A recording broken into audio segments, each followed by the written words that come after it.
Today's our topic is Human Resource Management, HRM. Let's dive into the topic. Definition of HRM. Human Resource Management, HRM, is the part of a company that takes care of everything related to its people. Imagine a company as a machine. HRM is the part that makes sure the people running that machine are skilled, motivated, and working well together. HRM includes recruiting the right people for the job, selecting the best candidates, training and developing employees to improve their skills, motivating staff so they stay productive and happy, managing relationships between employees and employers. It's not just about hiring and firing, it's about helping people grow, solving problems, and making sure the company runs smoothly with the help of its workforce. HRM also helps employees reach their personal goals while helping the company achieve its business goals. Managerial functions of HRM. HRM doesn't only deal with workers, it manages people at all levels in the company. Top-level managers, like CEOs. Middle-level officers, like department heads. Supervisors. Regular employees and workers. It helps these people work together effectively. For example, HRM might help a manager learn how to lead a team better, or help a supervisor solve a conflict between two employees. It's like the glue that holds the people side of the company together. People-oriented. HRM is focused on people, not just systems or machines. It understands that every employee is different, with unique skills, emotions, and needs. HRM works to bring individuals and teams together so they can contribute to the company's success. For example, it helps build strong relationships between co-workers. It encourages teamwork and collaboration. It listens to employee concerns and tries to solve them. HRM also makes sure that people feel respected and valued. When employees feel cared for, they're more likely to stay loyal and work harder. So HRM isn't just about rules, it's about creating a positive work culture. Task-oriented. While HRM cares about people, it also focuses on getting work done. Every employee has tasks to complete, and HRM helps make sure those tasks are aligned with the company's goals. Here's how. It sets clear job roles and responsibilities. It tracks performance and progress. It helps employees understand what's expected of them. For example, if a company wants to launch a new product, HRM will make sure the marketing team knows their tasks, the sales team is trained, and everyone is working toward the same goal. It's about turning effort into results. Development-oriented. HRM believes in growth, not just for the company, but for each employee. It helps people improve their skills, gain confidence, and take on new challenges. This includes organizing training programs and workshops, offering promotions and career paths, helping employees set personal goals. For instance, an entry-level employee might start by learning basic tasks. With HRM support, they could attend training, gain experience, and eventually become a team leader. HRM helps people become the best version of themselves. Future-oriented. HRM doesn't just think about today, it plans for tomorrow. It helps the company prepare for future challenges by building a strong, skilled, and motivated workforce. This means hiring people who can grow with the company, training employees for future roles, supporting long-term goals like expansion or innovation. For example, if a company wants to go digital in the next 5 years, HRM will start training employees in tech skills now. It's like planting seeds today for a better future tomorrow. Globally oriented. HRM is practiced all over the world, not just in one country. In today's global economy, companies often have employees from different cultures, countries, and backgrounds. HRM helps manage this diversity. It ensures fair treatment for all employees, no matter where they are from. Respect for different customs and values. Compliance with international labor laws. For example, a company with offices in India, the US, and Japan needs HRM to understand and respect each country's work culture. HRM helps create unity while celebrating diversity. Conclusion. Human Resource Management, HRM, is the backbone of any successful organization. It goes far beyond hiring and firing. It's about nurturing people, aligning their goals with the company's vision, and creating a workplace where individuals and teams can thrive. From managing people at all levels to focusing on tasks, development, and future planning, HRM ensures that the human side of business is handled with care and strategy. Its people-oriented and globally aware approach makes it essential in today's diverse and fast-changing world. In short, HRM is not just a department, it's a continuous, evolving function that fuels growth, builds relationships, and prepares organizations for long-term success. I hope you liked the video. Please like, share, and subscribe. We are here to explain anything and everything. All you have to do is drop a comment and we will review your comment and post the video within 24 hours. All the best for whatever you are preparing for.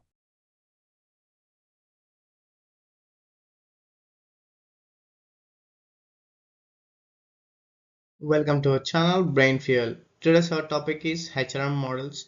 Let's dive into the topic. HRM models overview. So here we have list of HRM models, Warwick model.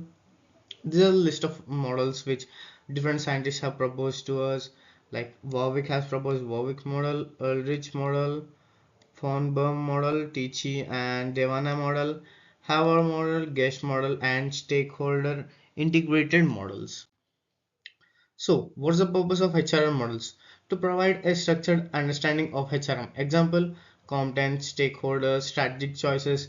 Describe HRM characteristics and relationships. Helps people understanding HRM practices. Make HR practice more acceptable. So, these are the basic purposes of HRM models.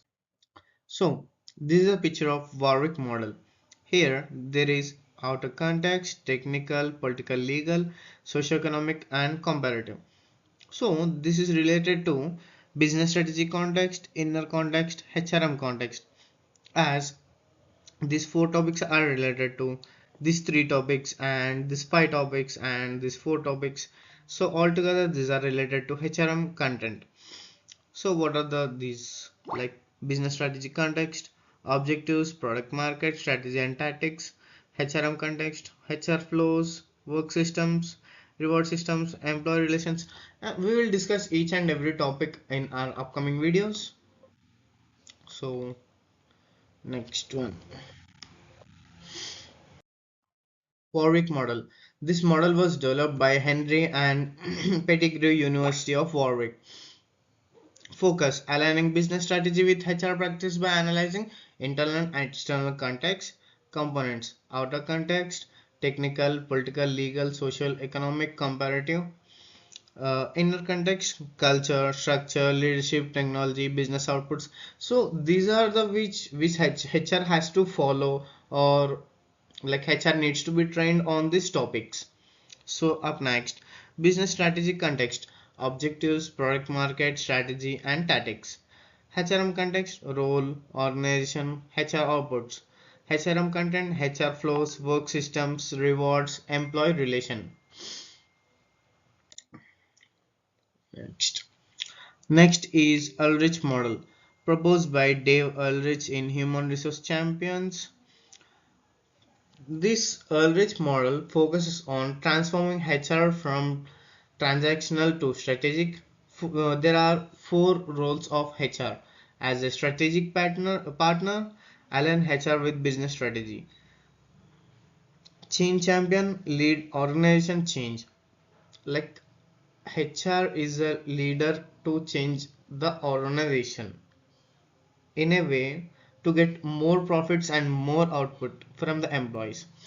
Administrative expert, deliver efficient HR services. Here, administrative expert means like HR will take a part of administration in their hands. Okay. Employee champion, advocate for employee needs and well-being structure. So HR has to look upon employees as well, because they are the basic source of the revenue that which is generated by a company.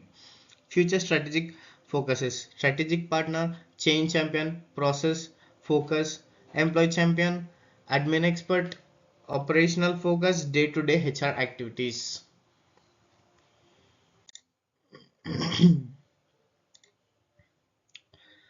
So yeah, hope you like this video. Please like, share and subscribe to our channel. Help us grow.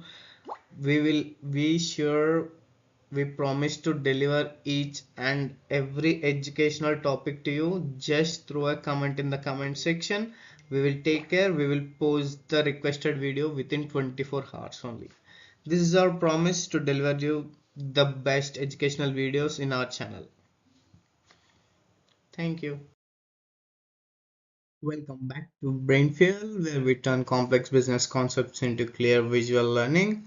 Today we are diving into world of HR tech, specifically how to develop and implement human resource information system, or HRIS. Whether you are a student, HR professional, or just curious about how organizations manage people smarter, so this one's for you. Definition of Human Resource Information System. HRIS is an integrated system used to collect, organize, process, and communicate information needed for effective HR management. It supports HR decision making and is considered as a part of the Border Management System MIS. Tannenbaum's definition: any system that helps an organization to acquire, store, manipulate, analyze, retrieve, and distribute information about an organization's human resources. This is a definition by Tannenbaum's definition. So yeah, any system that helps an organization to acquire, store, manipulate, analyze, retrieve, and distribute information about organization's human resource. So, according to Tannenbaum's definition, what is human resource information system is any system that helps an organization to acquire, store, manipulate, and analyze. Acquiring means collecting, storing means keeping it in a place, manipulating means making changes, analyzing is like seeing, or what we can say in a tabular form, research, anything. Retrieve matlab it's like lost, and distribute information about the organization's human resource. So whom we distributed, we will distribute it to our clients or managers, etc., etc.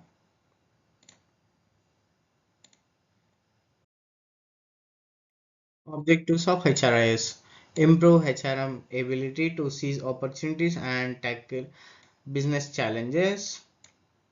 So there will be challenges each and every day. HRM's ability to seize opportunities and tackle business challenges, to eliminate paperwork by digitalizing HR process. So nowadays, whenever you go to an interview, after you complete the interview, they will not ask for any physical documents. They just ask if you have a soft copy of all the like required documents or not.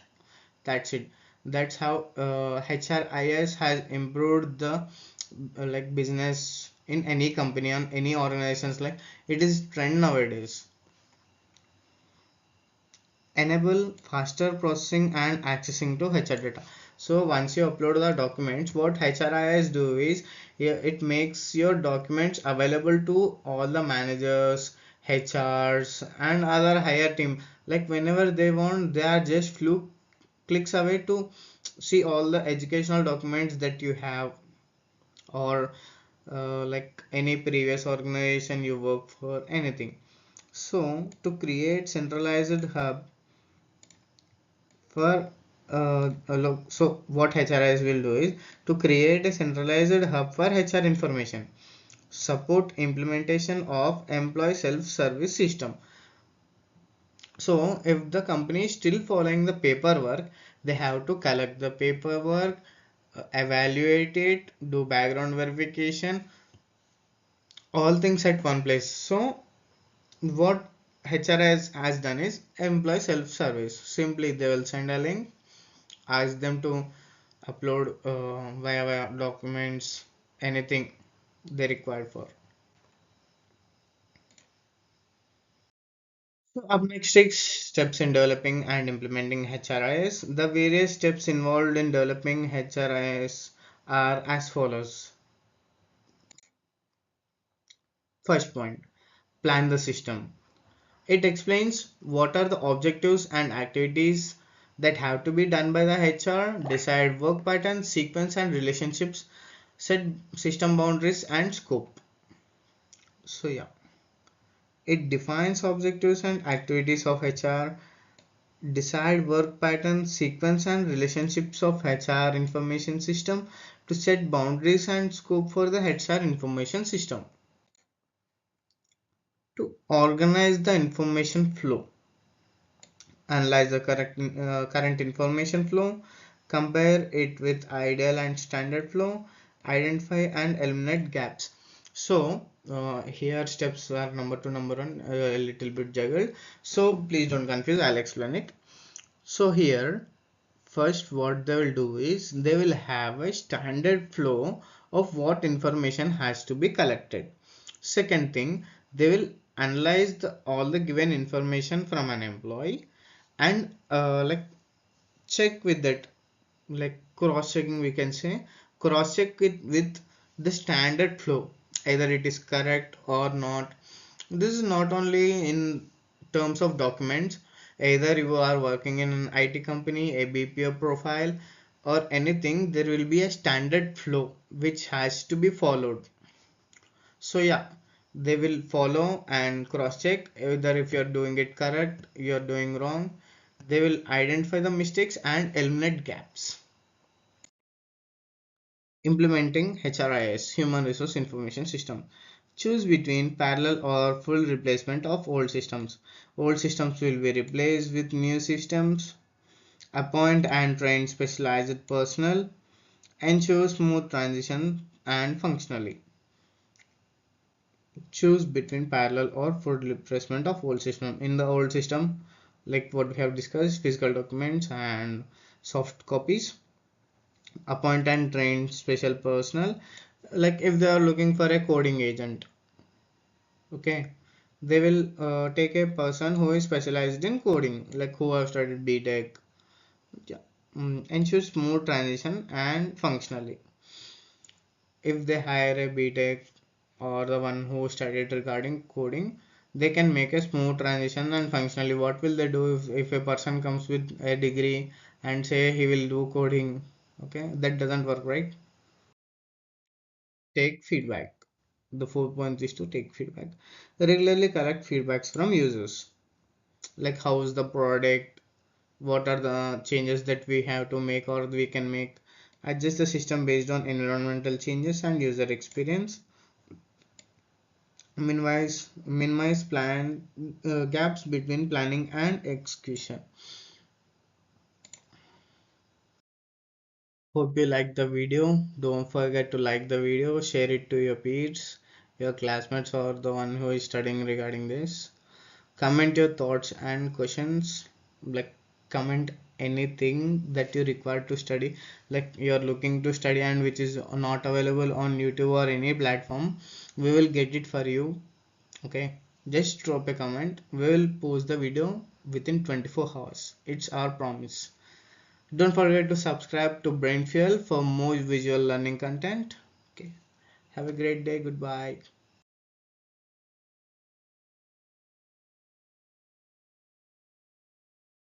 Welcome to our channel Brain Fuel. We are going to discuss alignment of HR strategy with corporate strategy.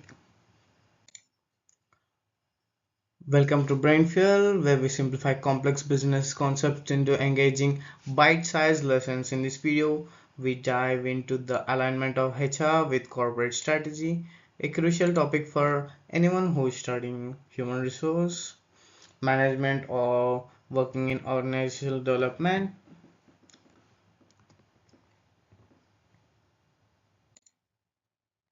So yeah, this video breaks down the topic into three key areas which explained with practical examples and strategic insights, whether you're preparing for your exams, interviews, or just want to understand how HR contributes to your business success. The actions of HR department should actually support the HR strategy. So the HR department should support the HR strategies, the strategies that are made by the HRs. So for HR strategy to truly align with corporate goals, the day-to-day actions of HR development must reflect the strategic objectives. So yeah, there are some objectives that must reflect to the corporate goals. If HR is focused on activities like don't support its stated goals like retention means nothing but the amount or the percentage of employees they are going out of the organization every year or every month is calculated as retention. Development, you know what's development, right? Or performance management, then the strategy loses its impact. Example, if the HR strategy emphasizes employee retention, but the department spends most of its time on unrelated administrative tasks, the strategy won't support the border. See, if the HR strategy is applied on employee retention rather than administrative tasks, it won't support the border. Corporate mission, strategic alignment starts with operational focus. So yeah, it all starts with operational focus only. There should be cause and relationship between the components of HR strategy and components of corporate strategy. So yeah, strategic alignment isn't just about intention, it's about measurable impact. Each component of HR should have direct influence on corporate outcomes. This cause effect relationship ensures that the HR isn't operating in isolation but actively diving into business results. You got it? Wait just a minute. Strategic alignment isn't just about your intention, it's about measurable impact. Each component of HR strategy should have a direct influence on the corporate outcomes. See, each component of HR strategy, like each strategy should have a direct influence on corporate outcomes. Like every action, there should be a reaction with what they do. Like they shouldn't do anything which doesn't make any effect. So yeah, this cause effect relationship ensures that the HR isn't operating in isolation but actively diving into business results. Okay, HR isn't operating in isolation. HR is not isolated, not a single person who is doing his own business, but diving into business results, like helping in business results for better results. So, yeah, so that's this. If you like, you can take a screenshot and use it for your notes. For example, if the corporate strategy focuses on customer satisfaction means the star rating which we have. For suppose you made an order on Zomato, Swiggy, and it was late, the customer service representative will ask for a survey to do rating on Zomato or himself. That's called customer satisfaction. The 1 to 5 star rating and the 1 to 10 scale rating is called customer satisfaction. The HR invests in employee retention. The result is more experienced workforce that serves customers better. Retained employees often deliver higher quality service, creating a ripple effect across the organization. If the corporate strategy focuses on customer satisfaction, the strategy made by the HRs focuses on customer satisfaction, and the HR invests in employee retention. Okay, corporate focuses on customer satisfaction from employees, And HR invests in employee retention. Means if you increase employee satisfaction, like employee has a better view of your organization, then the retention would be less. The result is more experienced workforce than, just wait a minute,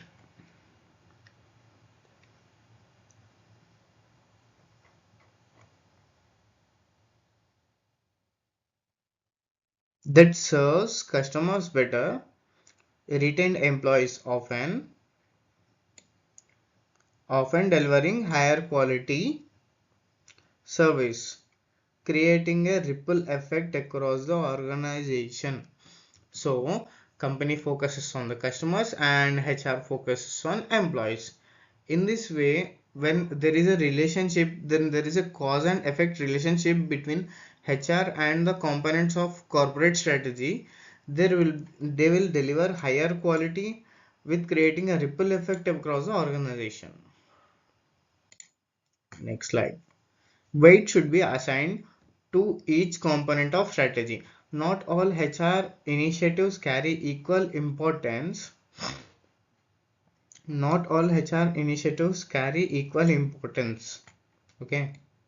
Assigning weight to each component helps prioritize resources and time. This ensures that the most critical HR activities receive the attention they deserve and the strategy remains focused and effective.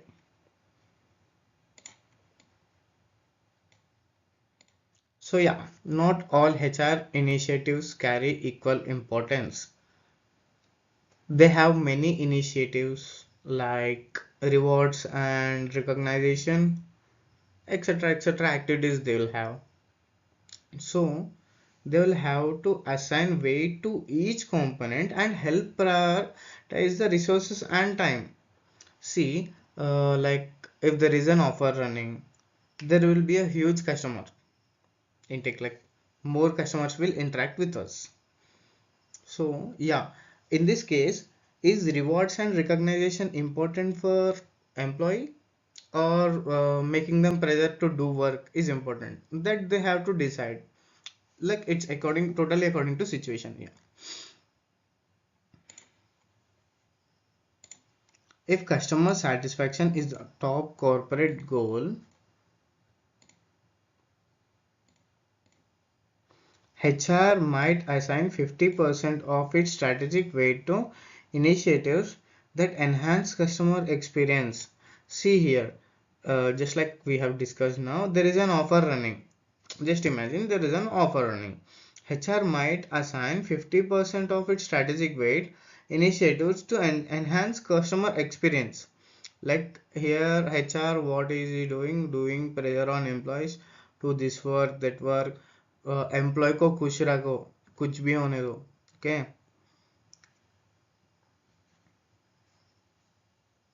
Such as training and engagement.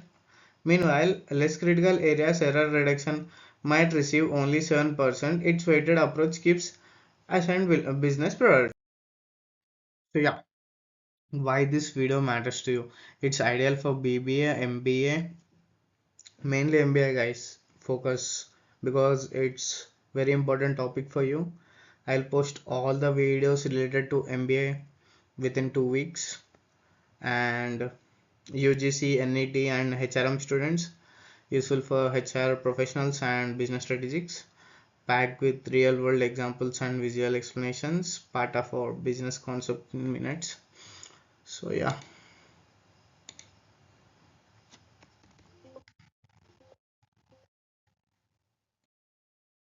don't forget to like the video, share it to your peers, means your classmates and those who know, who are preparing for MBA, UGC, etc. etc. And guys, please drop a comment whenever you need something else from our channel.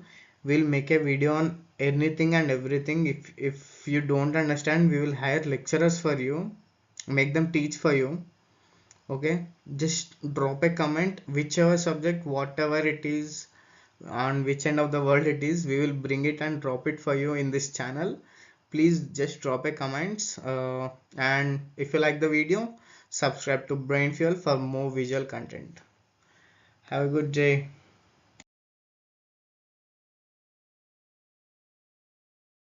Welcome to Brain Fuel. In this video, we break down the concept of job analysis, a foundational topic in human resource management.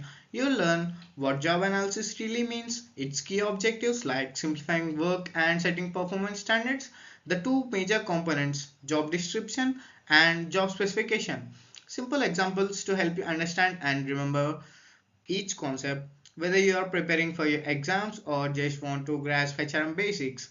This video is designed to make learning easy and clear.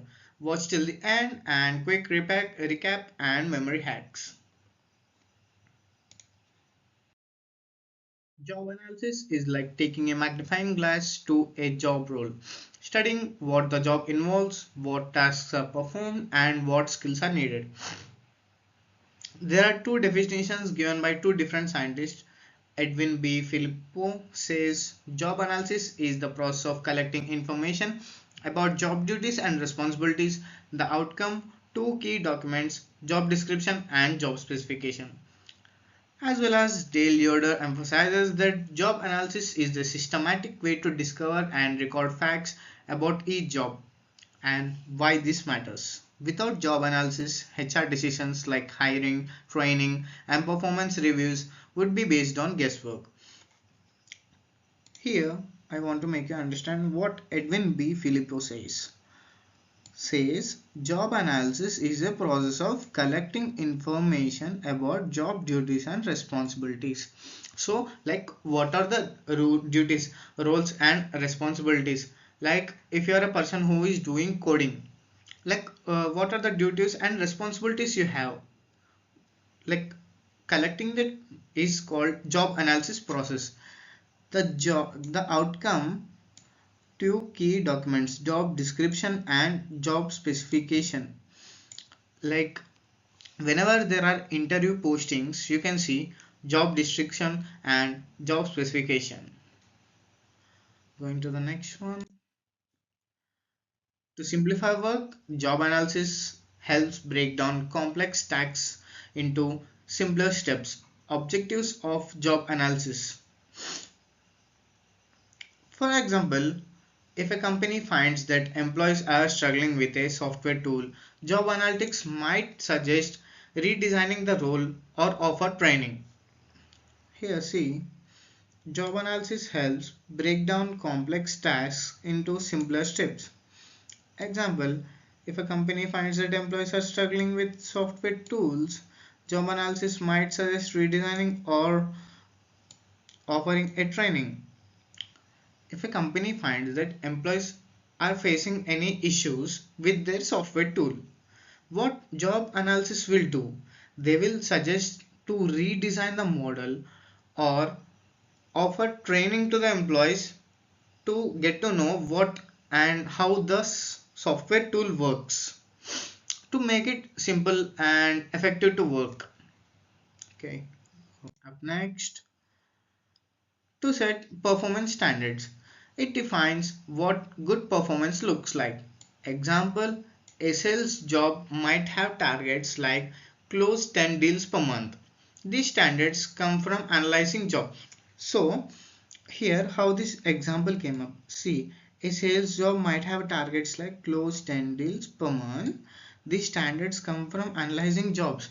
See, if there are 10 different people, like person A does 20 sales, person B does 5 sales, person C does 7 sales, person D does 10 sales. So on an average 10 people do 9.5 sales per month. So the company sets target to do 10 sales per month. Okay, this is how a good performance to set performance standards work in job analysis. Next, to support other personal activities.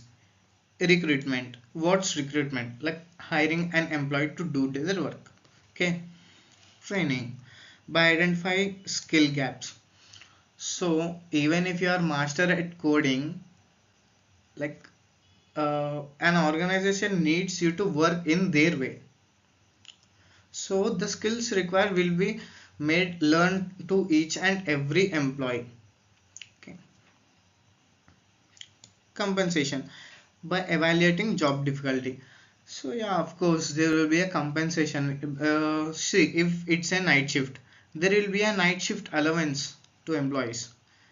Performance appraisal by comparing actual versus expected performance.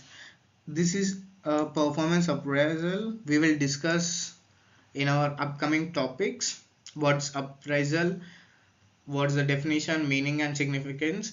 In short, appraisal means the hike or the increment that an organization will give you for 6 months, 3 months, or 1 year. It depends on the organization totally. So yeah, we will discuss deep in this topic on our upcoming videos. Up next, the components of traditional job analysis. This is divided into two parts. Part 1, job description, and part 2 is job specification. This is written summary of what the job involves, what the employee does, what an employee does in an organization.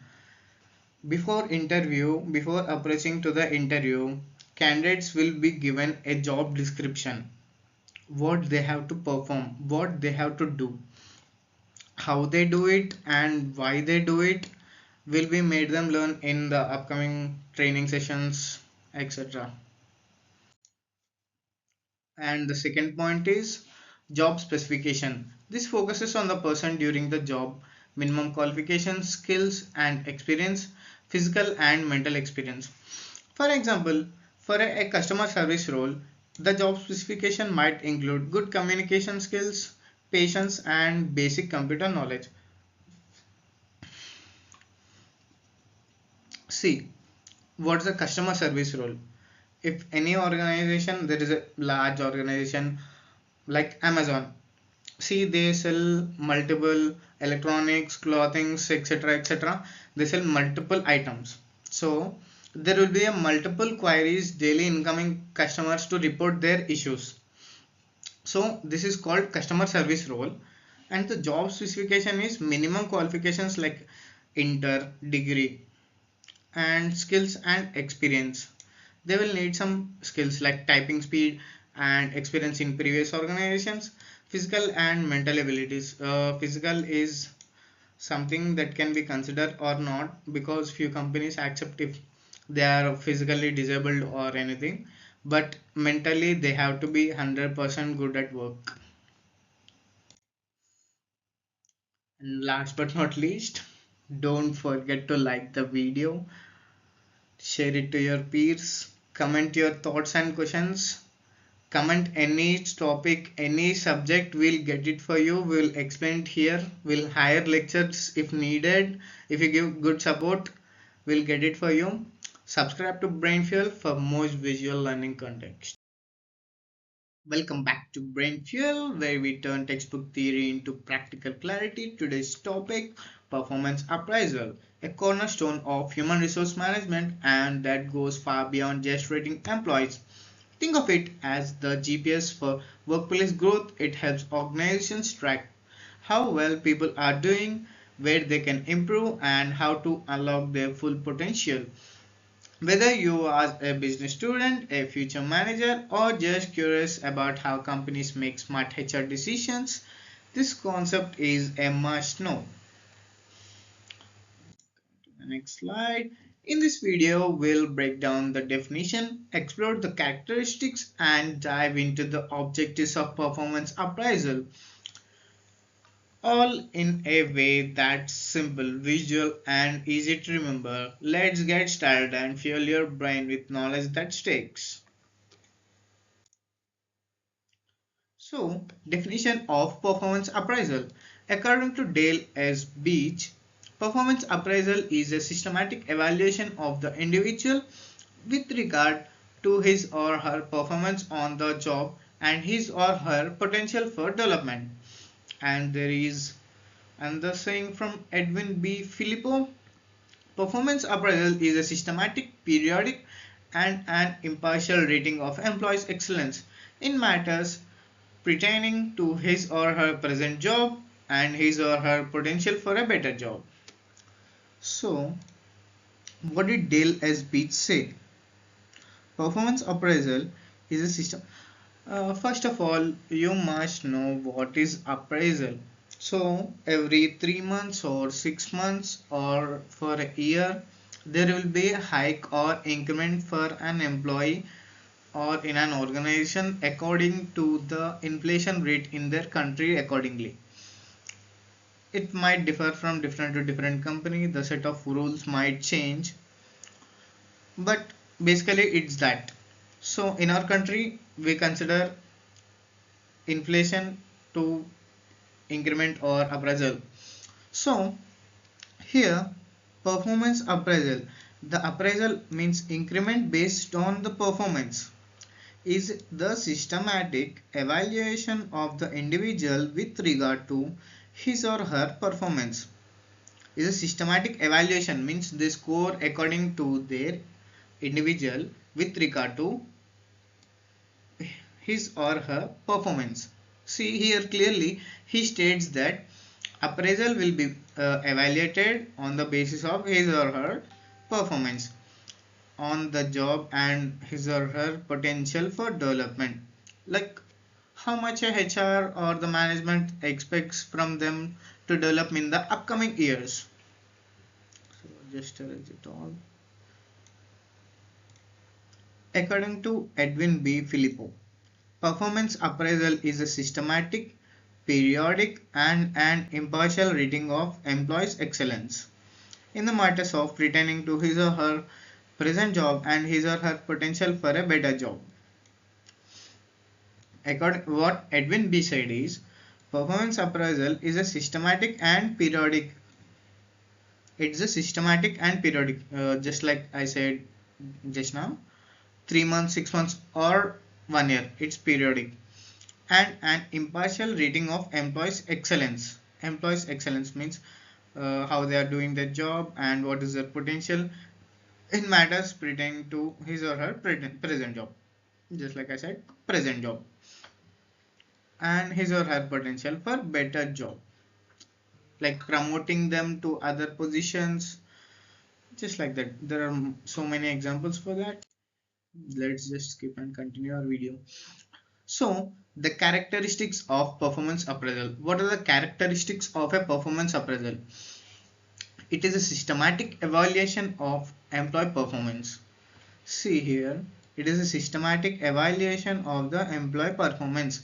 Employee performance will be evaluated systematically. It consists of sequentially organized steps. For everything we have steps like to do, what to do and how to do in step 1, step 2, step 3, like that, no? So here also same thing, sequentially organized steps. It's made by the company or organization, firm, anything it may be. It is a continuous process. They have to evaluate each and every employee and give them appraisal, and it's a continuous process. Every year or every 6 months it has to be happen for sure, or else the employees will leave the company or lose their interest in working in certain environments where their production or their effort is not appreciated in terms of money. Where evaluations are arranged periodically and according to a definite plan. They will have a plan and they will arrange it periodically. It is a systematic assessment of employees' strengths and weakness related to the job. It's a systematic assessment.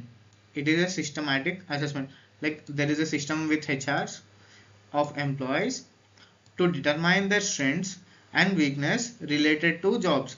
Like HR will have all the data. If you have watched our previous videos, I have already explained it in HRIS, Human Resource Information System. They will all have all the information regarding the employees, what they do, what they cannot do, what are their strengths, what are their weakness, and it's a scientific approach. Okay. objectives of performance appraisal.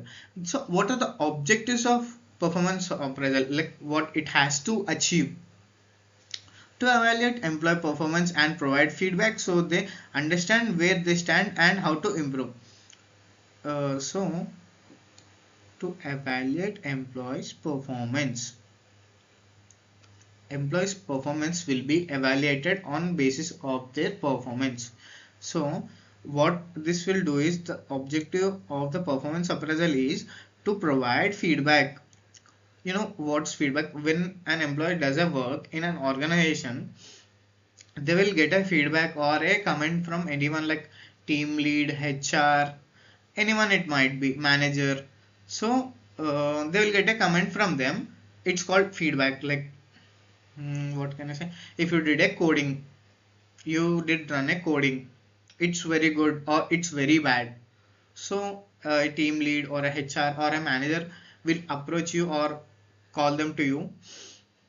So they will make a comment on it. So what they will explain is, understand where they stand and how to improve. This is said to employee. What are their pros? What are their cons? How to improve? It all will be explained. So this is called as feedback, and it is done in each and every organization.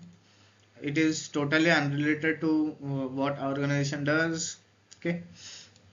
To provide organized information for making HR decisions like placement, pay, transfer, promotion, or disciplinary actions. See here, to provide organized information, the information will be organized according to HRIS.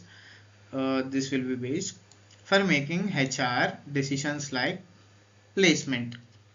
Like, see, if an low level agent or a low level worker is doing a great work at great pay, and he has a potential to have to lead a team, or he has leadership qualities, and there is a team lead who is who has become a lazy person, from he has been in the position from like 5 years or 10 years, he is not doing his work.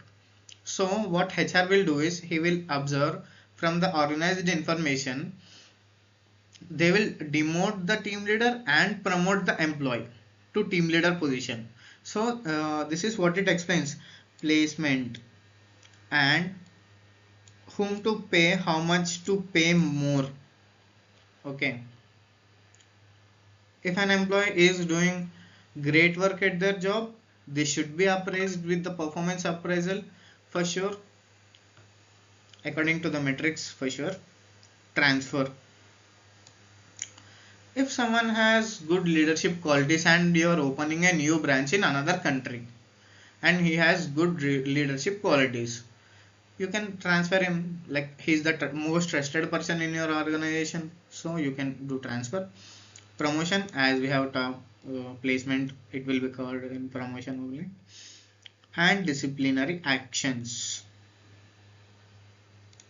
So what are disciplinary actions?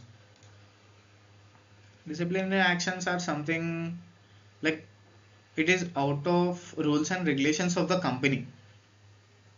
It's called disciplinary actions. It will be like, mostly the disciplinary actions will be termination only, or first warning, second warning, third warning, like that. To determine employee strengths and weaknesses in order to identify further training needs. If an employee has good strengths, he will be promoted as trainer, and weakness in order to identify the further training. If an employee has weakness at their work, a HR will check with his reports, what he has done and where he needs training. They will schedule training, and that's it. The employee will be trained further. So, to reduce grievances by developing positive superior subordinate relationships. So, what is grievances? If you are sad with something, if an employee is sad with something, or 10 employees are sad with something, what this will do is to reduce grievances. Employee will share their grievances by developing positive superior subordinate. Sometimes what people or an employee needs is, all they want is someone to listen. Also, this is basic important term in customer support. To confirm the services of probation employees upon satisfactory completion of the probation period. So, what's probation period? It's a term like you will be in the training or under observation in the first few months of you working in a new organization. It will be like 3 months, 6 months. In the probation period you will not get any leaves, and you will be monitored with everyone like client, manager, your HR, your team lead. So everyone will be monitoring you to confirm the services of probationary employees upon satisfactory completion of their probation period. Like how they done their probation period. Is it good? Employees work for the organization, or employees not good for the organization? Like that they will decide. And that wraps up our deep dive into the performance appraisal, from its definition and characteristics to its key objectives in human resource. If this helps simplify your understanding, don't forget to like, share, and subscribe to Brain Fuel, where we turn complex business concepts into clear exam ready insights. So, got questions or want us to cover another topic? Drop it in the comments. We are building this channel with you, for you. Until next time, keep learning, stay curious, and fuel your brain with knowledge that sticks. Welcome back to Brain Fuel, where learning meets clarity and creativity. Today, we are diving into key concept in human resource management, manpower planning. Let's break it down. Manpower planning is also known as HR planning, is a process of determining how many people an organization needs and how to meet those needs effectively, as Coleman puts it. So, manpower planning is a process of determining manpower requirements and means for meeting these requirements in order to carry out the integrated plans of the organization. Coleman Bruce. So, this statement was stated by Coleman Bruce. Manpower planning. So, if you are making a building, so okay, if there is a time period of 2 months to build first floor, okay, so if you take 40 people, it will take 4 months. If you hire 80 laborers, it will take 2 months. So yeah, this is manpower planning, is a process of determining manpower requirements. See here, 80 people are required, and the means for meeting these requirements, the means for meeting requirements here is 80 laborers at a time for 2 months straight, and carry out the integrated plans of the organization. Here we took example of building, there he took the example of organization. Okay, this is what Coleman Bruce stated. Also known as HR planning, it ensures right number of people with right skills are available when needed. So what HR planning is, it to ensure right number of people. See, we require 18 number of people with building skills and are available when needed. We need them for straight 2 months. Objectives of HR manpower planning: forecast future human resource needs. Here, as we took an example of 80 laborers for 2 months straight, we will stick to that example. So we will consider it here. Forecast future human resource needs. We have forecasted that 80 laborers are required for 2 months straight. This is the forecast. Optimize use of current manpower. See, if there are 80 laborers and only 60 are working for you and 20 are taking rest, roaming here and there, doing their household works, we have to look over them and see if they are doing their exact work or not. Ensure adequate manpower ability. Align manpower planning with corporate goals. So here the goal is to make the building in 2 months. If 80 people work together according to the plan, so here aligning manpower planning according to the manpower planning, we require 80 people as planned, and the goal is to build first floor within 2 months. Identify surplus and shortage to avoid demotivation. There should be no additional laborers or shortage in laborers to avoid demotivation. If there are more people, work will be less. Less number of people, work will be more. So we have to make sure there are no adequate people or no shortage in people who can work. Features of HR manpower planning. Future oriented. Focuses on upcoming manpower needs. See, if for here we take an example of a company which makes sweaters. So, how HR will plan for the future? He will start making sweaters and hire more laborers like manpower needs for upcoming winter season. Like they will pile up the stocks and sell them in winter season when there is a high demand. Okay. This is a continuous process, adapts to changing organizational and environmental conditions. Okay, so this is a continuous process. This is continuously ongoing process throughout the year, or how many years the organization will be in the field.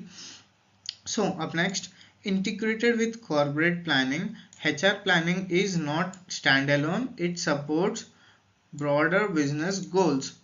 So HR planning is not a standalone. Standalone means it is not only for the HR. It's for all the employees, managers, team leads, supervisors, anything it may be. It supports broader business goals. So the fourth feature is quantitative and qualitative. Balances numbers with latent quality. So there will be there should be balance between numbers and talent quality. So managerial responsibility ensures effective use of human resources. Okay, so every employee must be used like human as a resource.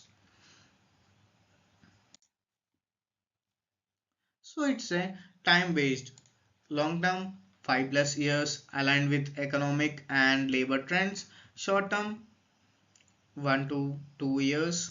Both are complementary and should work together. Manpower planning isn't just about numbers, it's about strategy, foresights, and making sure your team is ready for tomorrow. Stay tuned for more insights right there here on Brain Fuel. And remember, smart planning fuels smart growth. Please like, share, subscribe to your classmates or who are studying HR management or human resource management. So, for most MBA students will require it. Please like, share, and subscribe for sure. Welcome back to Brain Fuel, where we turn complex business concepts into bite-sized brilliance. Today, we are diving into one of the most crucial pillars of human resource management, recruitment. Whether you are building a startup or managing a multinational team, understanding how to attract the right talent can make or break your organization. We'll explore what recruitment really means, break down its key objectives, and walk through the step by step process that companies use and find the perfect fit both in real world and virtual space. So grab your notes and let's fuel your brain with some HRM power. Recruitment virtual versus real. Definition of recruitment. Recruitment is the development and maintenance of adequate manpower resources. It involves the creation of a pool of available labor upon whom the organization can depend when it needs additional manpower. This was given by Dale S. Beach. So, recruitment is the development and maintenance of adequate manpower resources. Here, adequate means the required amount of manpower resources. So what Dale S. Beach said is recruitment is the development and maintenance of adequate manpower resources. Developing and maintaining the correct number of manpower resource. It involves the creation of pool of available labor upon whom the organization can depend when it needs additional manpower. So creation of pool, like hiring huge number of laborers when it requires additional manpower. So this was stated by Dale S. Beach. Recruitment is the process of searching for prospective employees and stimulating them to apply for jobs in the organization. This was given by Edwin B. Filipino. Let's erase this.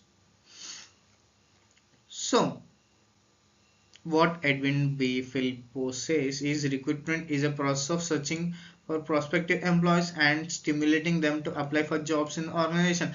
Like, stimulating means making them to apply job in your organization, like making them know the benefits, the salary and the hike, or the potential of work, anything it might be, just to attract the people out of the organization to make them employees of the organization. So, objectives of recruitment: build a pool of skilled and potential candidates. Here, the potential candidates, if you're looking for someone who can do coding for you, the potential candidates will be someone who has done BTech or who has done courses like C++, Java, Python, etc. Forecasting HR needs using statistical tools. So there are some internal tools to calculate the needs of the employees in huge quantities at the particular time of the year. So that are the statistical tools to forecast the HR needs. So if a HR needs 200 employees in a particular period of time, so they will forecast using statistical tools, increase job applicants and minimal cost. So we have to stimulate people to join our organization in the minimum cost, like doing a digital marketing, paper marketing, etc. etc. There are different types of marketing to increase job applicants at minimum cost. Mouth to mouth word and reference benefits who are working in the company or existing employees. Coming to align recruitment with strategic goals. So, if you have a strategical goal of 300 employees, you have to align the recruitment with using strategic goals. Use effective tools and improve section efficiency. So, what tools will you use to improve section efficiency to hire BTech people or the people who has done coding? So, in the trending, you can use AI, eliminate the fake people who doesn't have any experience in C++ coding or Java or any BTech. Okay. Up next, process of recruitment. So there are various steps in the recruitment process. Step 1, recruitment planning, identifying number and type of vacancies.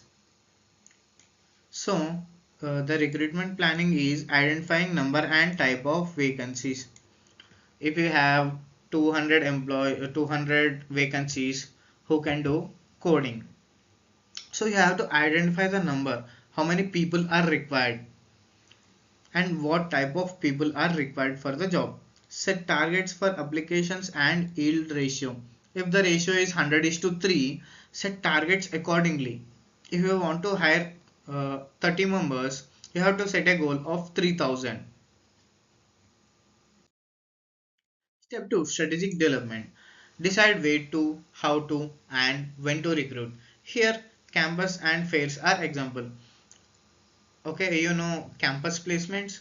So if you're looking for a person who can do coding, you can go for a campus like which campus has BTech, and look for the people who are great at their skills, great at studying, great at coding, and you can hire them. And how to recruit: internal versus external sources. External sources will be digital marketing, the campus fairs, etc., etc., and the internal sources will be the existing employees. You can like insist them to make other people join our organization, give them rewards upon upon making other people join using the referral. You can offer them this much amount of money. Every organization gives a different amount, but this is how it works usually. Decide when to recruit. If there is a season, like if you want more number of employees in the month of November, December and January, you take that case. You have to notify them that whenever the interview has happened, we will only able to make you join our company at the month of November for these 3 months only. Step 3, searching begins after line manager signals a vacancy. Active search for suitable candidates start here. So whenever a manager signals a vacancy, a HR has to active search for suitable candidates. So this will start here. The hiring process will be started here. And that wraps our deep dive into recruitment, virtual versus real, from definitions to objectives and full process that powers modern hiring strategies. Whether you are an HR student, a future manager, or just curious about how organizations build their dream teams, I hope this gave you clarity and confidence. If you found this helpful, don't forget to like, share, and subscribe to Brain Fuel. Well, learning meets creativity. Got questions or you want us to cover a specific topic next? Drop it in the comments. Your ideas fuel this channel.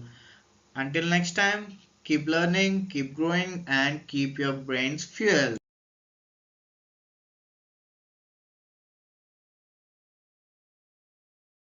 Hey learners, welcome back to Brain Fuel, where business concepts get simplified, visualized, and supercharged for you and your success. Today we are zooming in a key HRM topic that decides who gets hired and who doesn't, the selection process. From initial interviews to psychological tests and even physical exams, selection is more than just picking a candidate. It's a strategic filter that shapes the future of any organization. So, if you are preparing for your exams, interviews, or just want to understand how hiring really works, this video is a shortcut to clarity. Let's break it down step by step and fuel your brain with some serious HR wisdom. So, selection process in HRM. Selection, so this was told by Yoder. Selection is a process by which candidates for employee are divided, those who will be offered employment and those who will not. So, according to Yoder, selection is a process in by which candidates for employment are divided. So, the candidates will be divided for employment in their particular organization, or those who will be offered employment and those who will not. Selection is the process of choosing from among the candidates from within the organization or from outside the most suitable person for the current or future position. This was stated by Kuntz. Selection is the process of choosing from among the candidates from within the organization. So, here what it means by within the organization, like if they are looking for a team lead role, so they can select within organization. If a person or an employee who is at low level of the organization and doing great things at his job and also has leadership skills, he can be chosen for the team lead role. Or from outside, here outside means they can choose an employee or a team leader outside the organization, the most suitable person for the current or future position.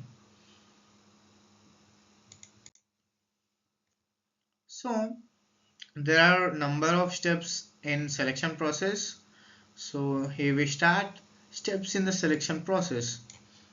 Step 1, preliminary interview, basically the first round of interview, a short initial screening to eliminate unqualified candidates, accesses basic info, education, experience, personality, and salary expectations.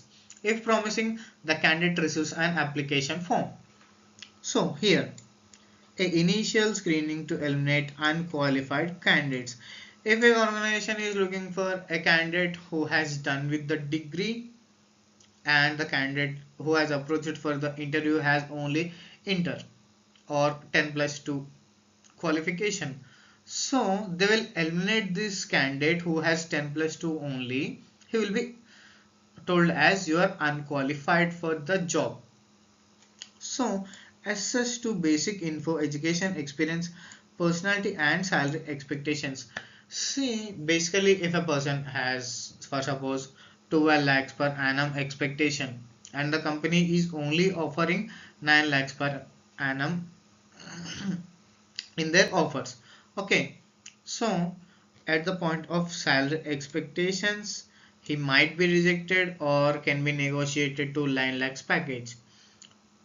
Here, education, as we discussed the first point, the qualification and the experience.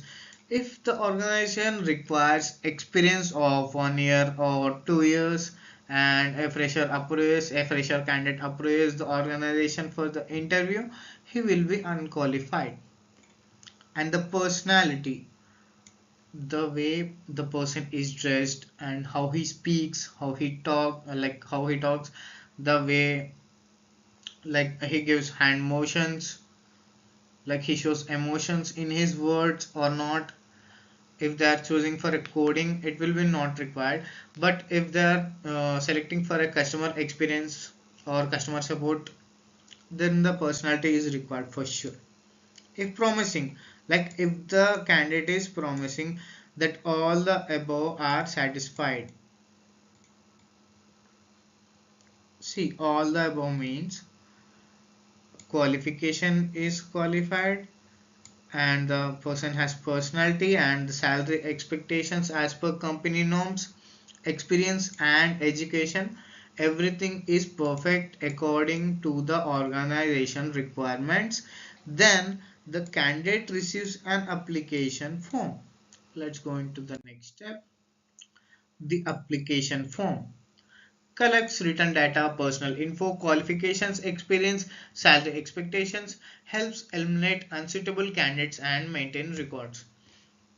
So there is nothing much difference in this second step as compared to first step.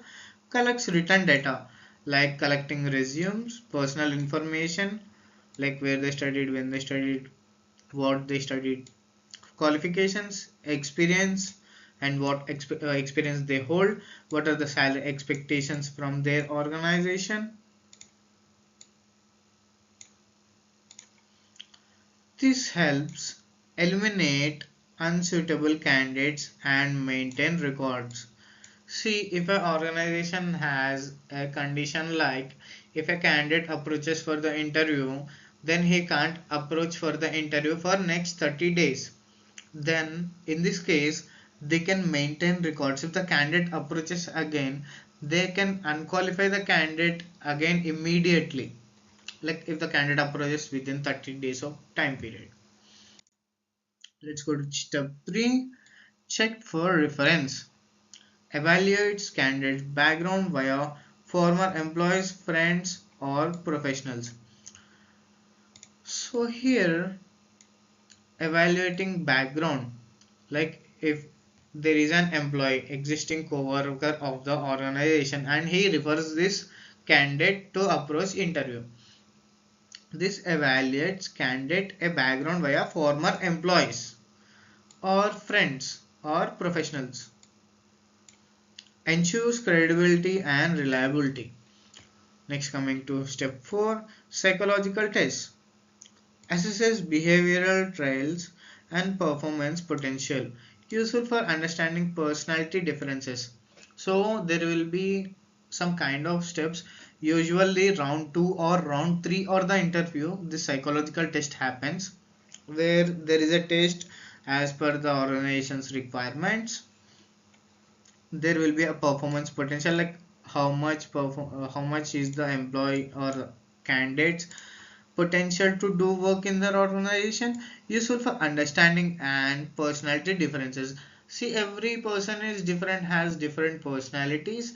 The one who has the required personalities for the organization will be chosen. Coming to the step 5, employment interviews. This is a most widely used technique. Why this is a most widely used technique? Let's learn. Structured interview. Preset questions based on job specifications. Here specs means specifications. Okay, so what are the job specifications? Job specifications is nothing but the specifications which are required to do the job in the organization, the skills required to do the job or the make the work done at the end of the day in the organization. There are two types in this, structured and unstructured. Open-ended discussion about experiences, aspirations, fears, required skill interviews. So here most of the organizations will follow unstructured interview where they ask open-ended questions like if you write playing chess is my hobby, what is your n2 so there is a calculation of chess, there is a n2 or something they call it, there is a score for chess. So they will like ask a open-ended question, what is your n2 score? Okay, so never make mistakes on your resume, just write what you know. And about experiences, like previous experiences they hold in other organizations. Aspirations and fears, what are their goals to achieve and what are the fears. Requires skilled interviewers. This requires skilled interviewers. If you even ask open-ended discussion and the candidate will not be able to answer all the questions perfectly, but he communicates in a good manner, like even if he's wrong, he states it fluently, like without a break, the communication skills you required will be fulfilled. So this requires a lot of skill to the interviewers too. The person who is doing interview is also important in this step. Step 6, approval by supervisors. Supervisors evaluate the job specific knowledge and qualifications. Final approval for selection is granted if satisfied. Only and when the supervisor is satisfied from the candidate that he can do the job in this organization, then only the final selection will be granted if satisfied. Step 7, physical examinations. Matches physical capabilities with job requirements, protects company from future compensation claims. So here if we take an example of timber cutting company, a candidate comes with only one leg. Here in timber factory, a person will require two legs for sure, because there will be a heavy load they will be carrying around, each and every day, every time they'll have to carry heavy load, and with one leg he can never do it.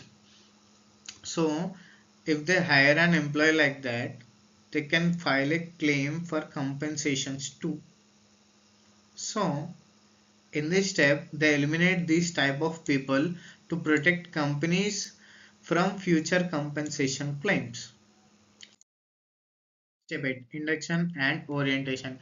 Induction is something like when a new candidate joins a company, and HR or the president or the CEO of the company will approach the batch of employees, or if there are few employees or a single employee who has been hired, they will let them know what, when, and where the company started, in which year, and what they do, do's and don'ts in the company, rules and regulations, privacy policy, POSH, etc. etc. They will explain everything to the employee how to behave correctly in their organization.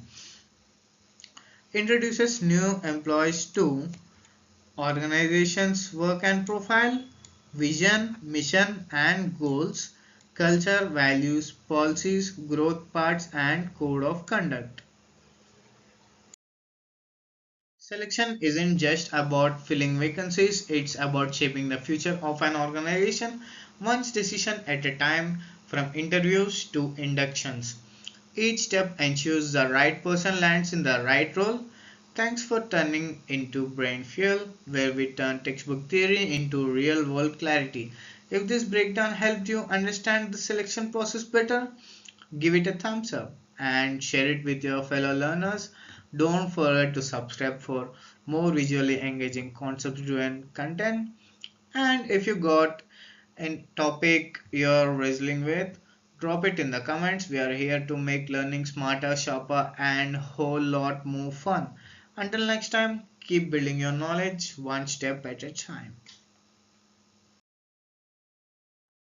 Behind every successful organization is a workforce that's not just hired but trained. Training isn't a one time event, it's a strategic process that builds skills, sharpens minds, and prepares employees for the challenges ahead. Whether it's onboarding new recruits or upskilling seasoned professions, effective training fuels performance and growth. But great training doesn't happen by accidental, it just starts with asking the right questions: what skills are missing, who needs support, why do we align training with business goals. That's where training needs analysis comes into. This video will break down what training really means, explore its key objectives, and dive into the four levels of analysis that help organizations train smarter, not harder. Here are two definitions of training. One is said by Edwin P. Filipino. Edwin P. Filipino says training is an act of increasing knowledge and skill of the employee doing a particular job. So, what he says is to increase knowledge and skill of employee for doing a particular job. Here, Michael J. Jusius says training is a process by which aptitude, skills, and abilities of employee to perform specific jobs are increased. He says to perform a particular job. He says to increase the performance of specific job. So next, what are the objectives of training? Develop potential of both new and existing employees to meet present and future organizational needs. Point 2. Equip new recruits with basic knowledge, skills and abilities case required for the roles. Prepare experienced employees for more complex and challenging tasks. Here, develop potential for both new and existing employees to meet present and future goals. New employees will be trained on tools and existing employees will be trained on updates and updates on tools, etc., to meet the present and the future goals of the organization. Second point is equip new recruits with basic knowledge, skills and abilities. These are called KSA, knowledge, skills and abilities which are required for their roles.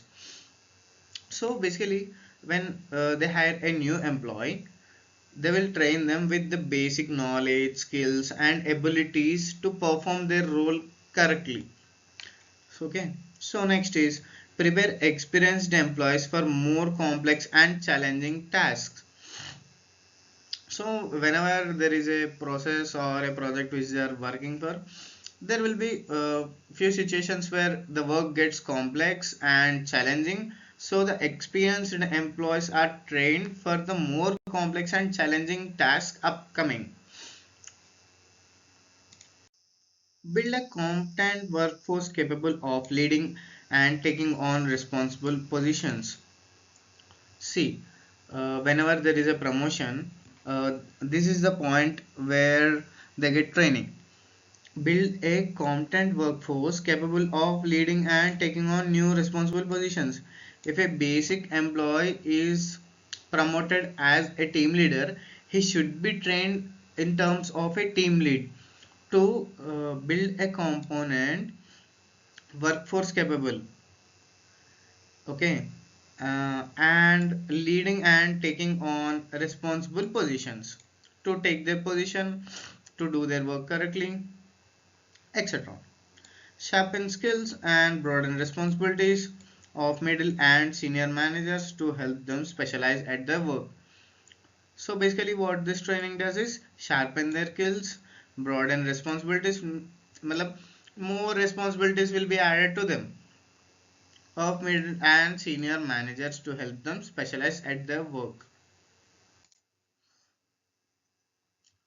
So the levels of training need analysis. Organizational analysis assesses training resources, strategic alignment, and support from leadership and peers. Peers are the co-workers. So what this organizational analysis does is it accesses the training resources and the strategic alignment, the data collected from the work or the employees, etc., etc., and support from leaderships, the one who are at the leader roles like CEO, president, etc., and the co-workers. Demographic analysis identifies specific needs of groups like managers, women, or older workers across different levels. So, demographic analysis. It identifies the specific needs of the groups like managers. So, managers will have a group of managers will have a specific need. A group of women will have a specific need. Or the older workers, the workers who are working in the organization like 5 years, 10 years, and 15 years, like that, respectively. They will have different needs. So, it should be analyzed. Operations training determines training content based on job tasks and performance standards. So what this operations analysis does is it determines the training content based on the job tasks and performance standards. Based on the job task, the tasks which are given to an employee and the performance standards which an employee is holding right now. Individual analysis. It pinpoints which employees need training and what type suits their role and development path. See, if someone has an interest or they have leadership skills, so they will be trained for this role which suit them. And development path. If you give leadership rights to a worthful employee, he will develop the organization for sure. So this is what individual analysis does in training.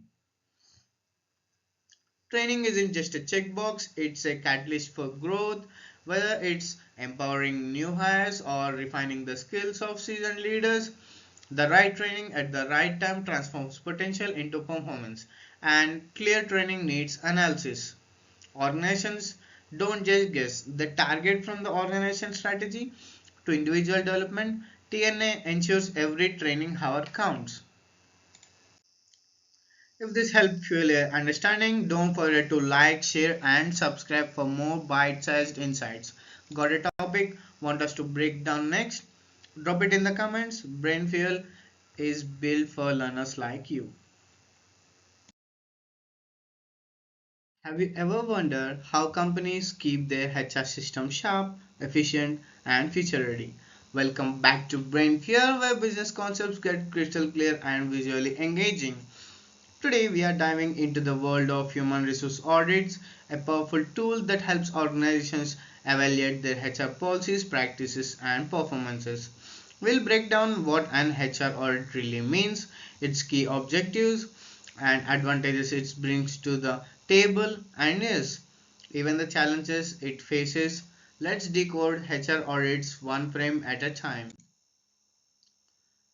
Human Resource Audit (HR Audit). The meaning of HR audit is an audit. It is a comprehensive analysis of completed transactions to determine whether they reflect the true state of affairs of business. A human resource audit evaluates and assesses HR policies, procedures, and practices to determine their effectiveness. It ensures that sound and cost effective HR strategies are implemented across the organization. So, what the HR audit actually means? An HR audit is a comprehensive analysis of completed transaction. It's basically a comprehensive analysis of all the transactions which are completed, which is to determine whether they reflect the true state of the affairs of the business. So, to determine whether they reflect what are the true states of affairs of a business. A human resource audit. evaluates and assesses HR policies. So what a human resource audit does is it evaluates and assesses HR policies, procedures. So what are the procedures followed by a human resource audit? It will be evaluated, and practices to determine their effectiveness. So what is the effectiveness? It will be determined in human resource audit. So what are the policies implemented by human resource, and it will be audited, and what are the practices to determine their effectiveness. It ensures that sound and cost effective HR strategies are implemented across the organization. So what HR audit does is it will ensure that sound and cost effective HR. So what HR strategies implementation in organization are done correctly or not. So this is what HR human resource audit is this. So basically what is an audit is based upon the files or based upon the records, they will prepare an audit like a sheet in which all the information is there. So they will make a tick marks on what has done, what needs to be done. It will be compared what needs to be done and what has actually been done. So, what are the objectives of HR audit? The objectives of HR audit is to examine the entire HR management system to assess its effectiveness. Wait a minute. To examine the entire HR management system to assess its effectiveness. So, what is the effectiveness of HR management system in an organization? This is the basic objective of an HR audit. So, the objective of an HR audit is to analyze the outcomes. It will analyze what are the outcomes to answer questions like what happened and why did it happen. So, the information provided by the HR audit answers the questions like what happened and why did it happen. It is used to evaluate how well line managers implement existing HR policies. So it determines if the HR managers are following and implementing the previous or old HR policies or not. Create a foundation for future progress.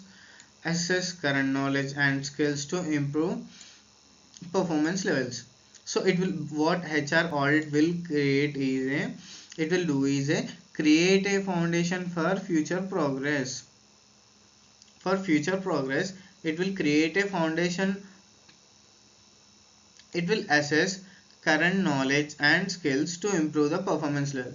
What it will do is it will access the current knowledge and skills to improve the performance levels. In this it will the performance levels will be improved. Performance levels will be improved. So based upon the previous things or previous rules and regulations organizations have, it all will be audited and made a note like what are the things that have been done, like what are the things that are not done, and how to improve the performance levels of an organization. The HR audit objective is that. So, what are the advantages of an HR audit? It provides valuable insights into the effectiveness of HRM policies and their contribution to organization goals. So, what is the advantage of an HR audit? Means it will provide valuable insights. So, what are the insights? Means like how many people came in, how many people went out, and what work they have done. It all will be like in a format, so it provides valuable insights into effectiveness. Are they effective or not of HRM policies? Human resource management policies and their contribution to organization goals. So what are the goals of the human resource management policies and their contribution to organization goals? So what is the part they took to reach the organizational goals? Are the advantages of HR audits? It helps management to review human resource management policies in light of audit results, and changing external factors. So it will help the management to review what are the human resource management policies in light of HRM audits. Like audit will give a full information, and they can review and cross check with human resource management policies, and based upon the results management can focus on changing the external factors, enabling consistent number 2 enables consistent and authentic information gathering across all organizational levels. So what it does, it enables consistent and authentic information, the information which is only and very much required to do an audit, gathering across all the organizational levels. So all the levels, like see an agent level, so a team lead level, a manager level, so all the levels, the information is gathered from all the levels. It will be agent, it will be team leader, it will be manager, or the other supervisors which are in the organization. All the information will be gathered in HR audit. So you can consider this as an HR audit.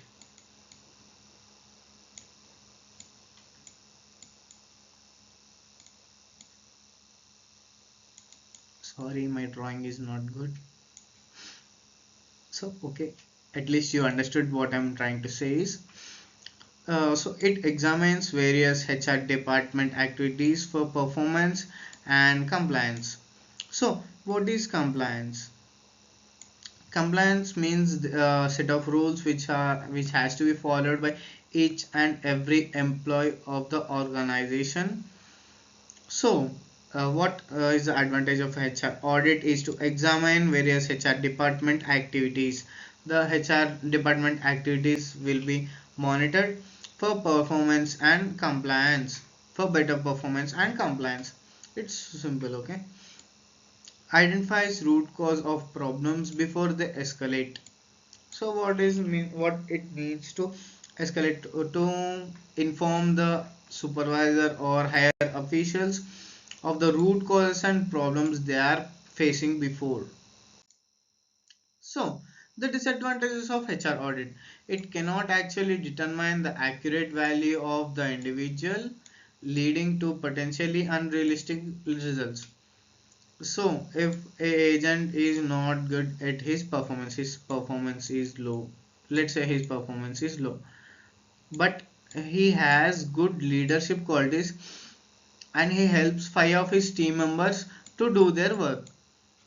So in HR audit only his performance will be calculated, what he is doing in real life will be not calculated exactly. So the disadvantage of HR audit is that it cannot actually determine the accurate value of an individual.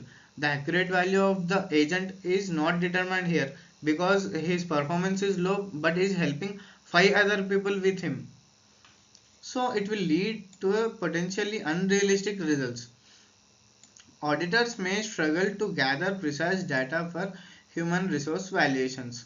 So the data will be collected from one team and the auditors are the another team.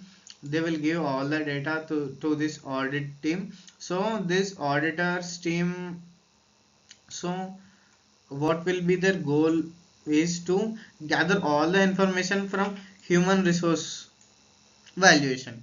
Okay, so there will be a great struggle for them to,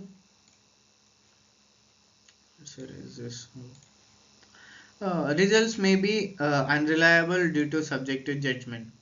So it's subject to judgment. So as an example we took, it will be a judgment upon his performance only, no all other things are not considered at all.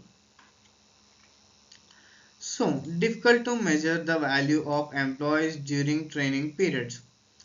So it's true because the value of an employee cannot be calculated at training periods because he is still training only.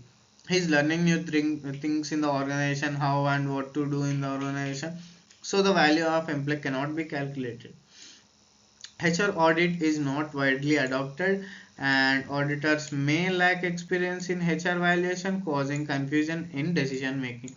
So if there is a confusion in decision making, whole organization will ruin its business. Like there will be a great downfall if decision making is incorrect. So HR audit is not widely adopted. HR audits might not be flashy, but they are silent engine behind smarter people management. From spotting gaps to sharpen strategy, they help organizations stay aligned, agile, and accountable. If this breakdown sparked a new insight or helped simplify a complex topic, drop a like, share it with your fellow learners, and if you're building a business brain one concept at a time, hit subscribe and join the Brainfield crew. We are all about clarity, creativity, and content that sticks. More topics are on the way, and your suggestion shapes what comes next. So keep your ideas flowing. Until next time, stay sharp, stay curious, and keep fueling your brain. Your career isn't just about landing a job, it's about designing your future with intention. Welcome back to Brain Fuel, where we turn complex business and HRM concepts into visuals that stick. In today's video, we are unpacking career planning, what it really means, why it matters, and how it helps both individuals and organizations grow smarter, work together. We'll break down definitions, key characteristics, objectives, and real reasons why career planning is more than just corporate buzzword. So whether you are a student mapping your path or a manager guiding your team growth, this is the blueprint for building career that lasts. Then let's get into it. So, what's the definition of career planning? Scamhorn stated that career planning is a process of systematical and matching career goals. So, what he exactly stated is it is a systematically matching career goals and individual capabilities. So, what are your individual capabilities with opportunities and their fulfillment? What are your individual capabilities with opportunities and their fulfillment? So, McMahon and Moman in 1987 said that career planning is a deliberate process of becoming aware of self. So, career planning is making aware of yourself, like what you're capable of. So, what are the opportunities you get with your skills, and what are the constraints, what are your choices, and what are the consequences you're going to face. So, identifying the career related goals and career pathing or programming work, education and related development experiences. So, what is your education related and developmental experiences to provide the direction, timing, and sequence of steps to attain specific career goal. So, these are all required to attain a specific career goal. This is what is stated in 1987 by McMahon and Moman. So, what are the characteristics of career planning? It is a process of personal development. Personal development means developing yourself. It can include your skills, your experience, etc., your educational qualifications, like developing yourself. It is ongoing and adapts changing new business environments. So it is a continuous process and it will adapt to changing the business environments. It aligns individual needs with organizational goals. So what are your needs, individual needs, and what are the organizational goals? Okay, it means to an end, not an end itself. So if you achieve your goal in your career, it is an end, but it is not end for itself. It is a starting point. It is primarily the individual's responsibility, not the organization. So your career goal is your dream, your goal to achieve, but it's not the responsibility of any organization. No. So what are the objectives of career planning? Here we will discuss: attract and retain contempt employees, provide clear promotional pathways. So, the objectives of career planning is to attract and retain contempt, means required employees who are skilled at work or what they are looking for, provide clear promotional pathways, like uh, making them opportunity, giving them opportunities like a team lead role, a manager role in the upcoming future. Create an environment for productivity and job satisfaction. Job satisfaction means how much you are satisfied with your job. Create an environment for productivity. So productivity is important for sure. Like what's productivity means, if organization has a goal to achieve, they will consider it as productivity. And what is the percentage of the achievement for an agent is calculated in productivity terms. Maintain a reliable workforce, reduce turnover and dissatisfaction. So, to reduce the agent's dissatisfaction, the main objective of the career planning is to reduce the dissatisfaction of an employee working in your organization. So, what's the need for career planning? Minimize employment turnover and dissatisfaction. Okay, if the agent is dissatisfied within your organization, he will leave your organization for sure. So the need for career planning is to minimize the employee turnover. Like turnover means how much employees are left leaving your organization. Offer development opportunities to meet future challenges. The need for career planning is to offer development opportunities, like they will be developed in the further future. They have good insights that they will achieve a good opportunity in the organization. These are the promises made by the superiors to the agents to identify job related knowledge, skills and competencies. The need for career planning is to identify job related knowledge and skills and competencies, support self-assessment and career goal settings. The need for career planning is to support your self-assessment, like if you're working on yourself, and career goal setting, setting a goal in your career path, etc., etc., or in an organization or education. Define short and long term development needs aligned with company goals. So if you can think, for a short time you have to reach for productivity, in a long term you have to aim for a better position. So this is the need for career planning.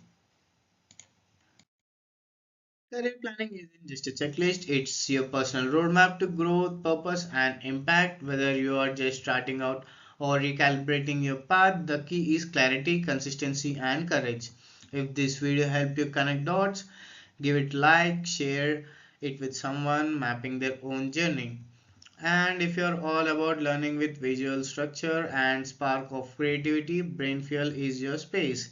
Hit subscribe and let's build smarter futures together. Drop your thoughts or topic requests in the comments. We are shaping this channel with your curiosity. Until next time, keep designing your path, stay intentional, and fuel your brain. Welcome back to Brain Fuel, where business concepts come alive with clarity and creativity.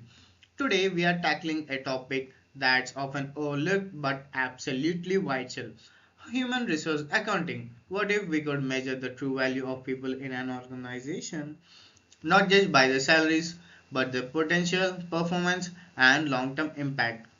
That's what HRR tries to do. From recruitment cost to productivity metrics, we'll break down how companies like Infosys and BPL Limited are turning human capital into financial insights. So, if you're ready to rethink how we value people in business, grab your notes and let's decode the numbers behind the talent. According to the American Accounting Society Committee, human resource accounting is the process of identifying and measuring the data about HR and communicating this information to interested parties. HRA is a modern accounting concept that deals with valuing human resource in financial terms. It treats human resources as capital assets with economic values based on their future services. This value depends on how effectively the resources are utilized. So, what American Accounting Society Committee stated is, Human resource accounting is the process of identifying and measuring data about HR and communicating this information to interested parties. So what this HRA means, human resource accounting, will do is it will identify and measure the data about HR and communicate this information to interested parties. Interested parties are the one who deal with organization related issues, or they just want to know the insights of HRs and how they are working. For example, if it is a third party company, the client will be interested in knowing how efficient the HRs are working in their organization. So that's what it is stated by American Accounting Society Committee. And HRA is a modern accounting concept. It is very new concept to us, like our society, that deals with valuing human resource in financial terms. This will deal on valuing human resources in financial terms, like financially how much they are helpful for the organization. It treats human resources as capital assets. They are treated like assets, okay, with economic value based on their future services.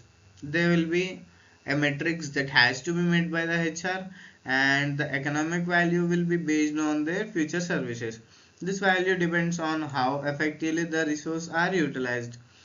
This value depends on how effectively the human resources are utilized. Like HR will make a note on employees how they are being utilized to the organization, but whom will like make a value on how HR is being utilized by the organization. HR is the one who is calculating how employee is useful for the organization. Who are the one who are calculating how HRs are being utilized by the organization? This is the one, human resource accounting. In simpler terms, HRA involves measuring all costs related to employees such as recruitment, selection, training and hiring. So, what are the objectives and purposes of HRA? Provide accurate and relevant information to management about the values of employees. Measuring employee effectiveness by assessing productivity and profitability. Support management in making informed decisions about investments in human assets. Assist in long-term planning, forecasting and budgeting. Enable effective human resource planning. So, the objective and purpose of HRA is to provide accurate and relevant information to management about the value of employees. So, how much is the value of the employee? That information will be provided. Measures employee effectiveness by assessing productivity and profitability. So this measures employee effectiveness in the organization by accessing their productivity and profitability to the organization. This supports management in making informed decisions about investment in human assets. So what this exactly does is it supports management in making informed decisions about on whom they can invest or what are the human assets they have. These assist in long-term planning, forecasting and budgeting. These enable effective human resource planning. So human resources are also a planned part of an organization. So this objectives of HRA is to enable effective human resource planning.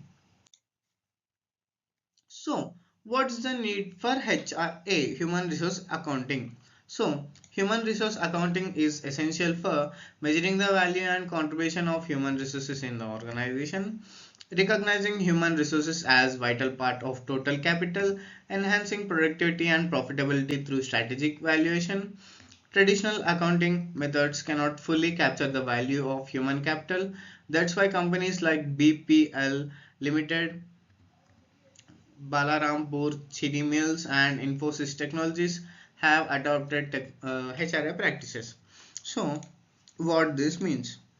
Human resource accounting is essential for measuring the value contribution of human resource for the organization. So basically, what is the contribution of a HR in the organization? Let's take an example. There is a set target of 25% for every HR in organization to make their part in the profit. So they have to make their part in the profit also. HR's job doesn't end with hiring people and training them. So they have to recognizing human resources as vital part of total capital. So HRs doesn't come in cheap. They are very huge investment in the organization. So they will be recognizing human resources as a vital part, means an important part of total investment. Capital is investment. Okay. So next, enhancing productivity and profitability through strategic HR valuation.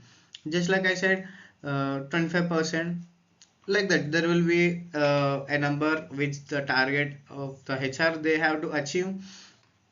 Enhancing productivity, they have to enhance productivity, means increase productivity and profitability through strategic HR valuation. There is a strategy to evaluate HRs. Traditional accounting methods cannot fully capture the values of human capital. So this is nothing but these three companies have adopted HRA practices effectively. So, what's the scope of HRA, Human Resource Accounting?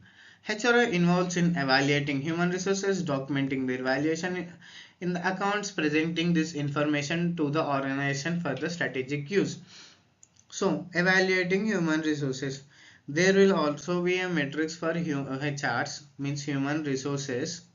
So, they will be evaluated on their metrics and documenting their valuation in the accounts, making a note of the valuation in their accounts, presenting this information to the organization for strategical use. So there are strategies or they're just documentation upon analyzing. So they will present this information to the organization. You have just unlocked the numbers behind the people, because human resource accounting isn't just about spreadsheets, it's about strategy, value, and vision. If you are building a smarter business brain, make sure to like, share, and subscribe this video with your fellow learners. And hey, Brain Fuel is powered by your curiosity. So if there is a topic you want visualized, simplified, and brought to life, drop it in the comment section. Until next time, keep your ideas bold, your learning visual, and your brain fully fueled.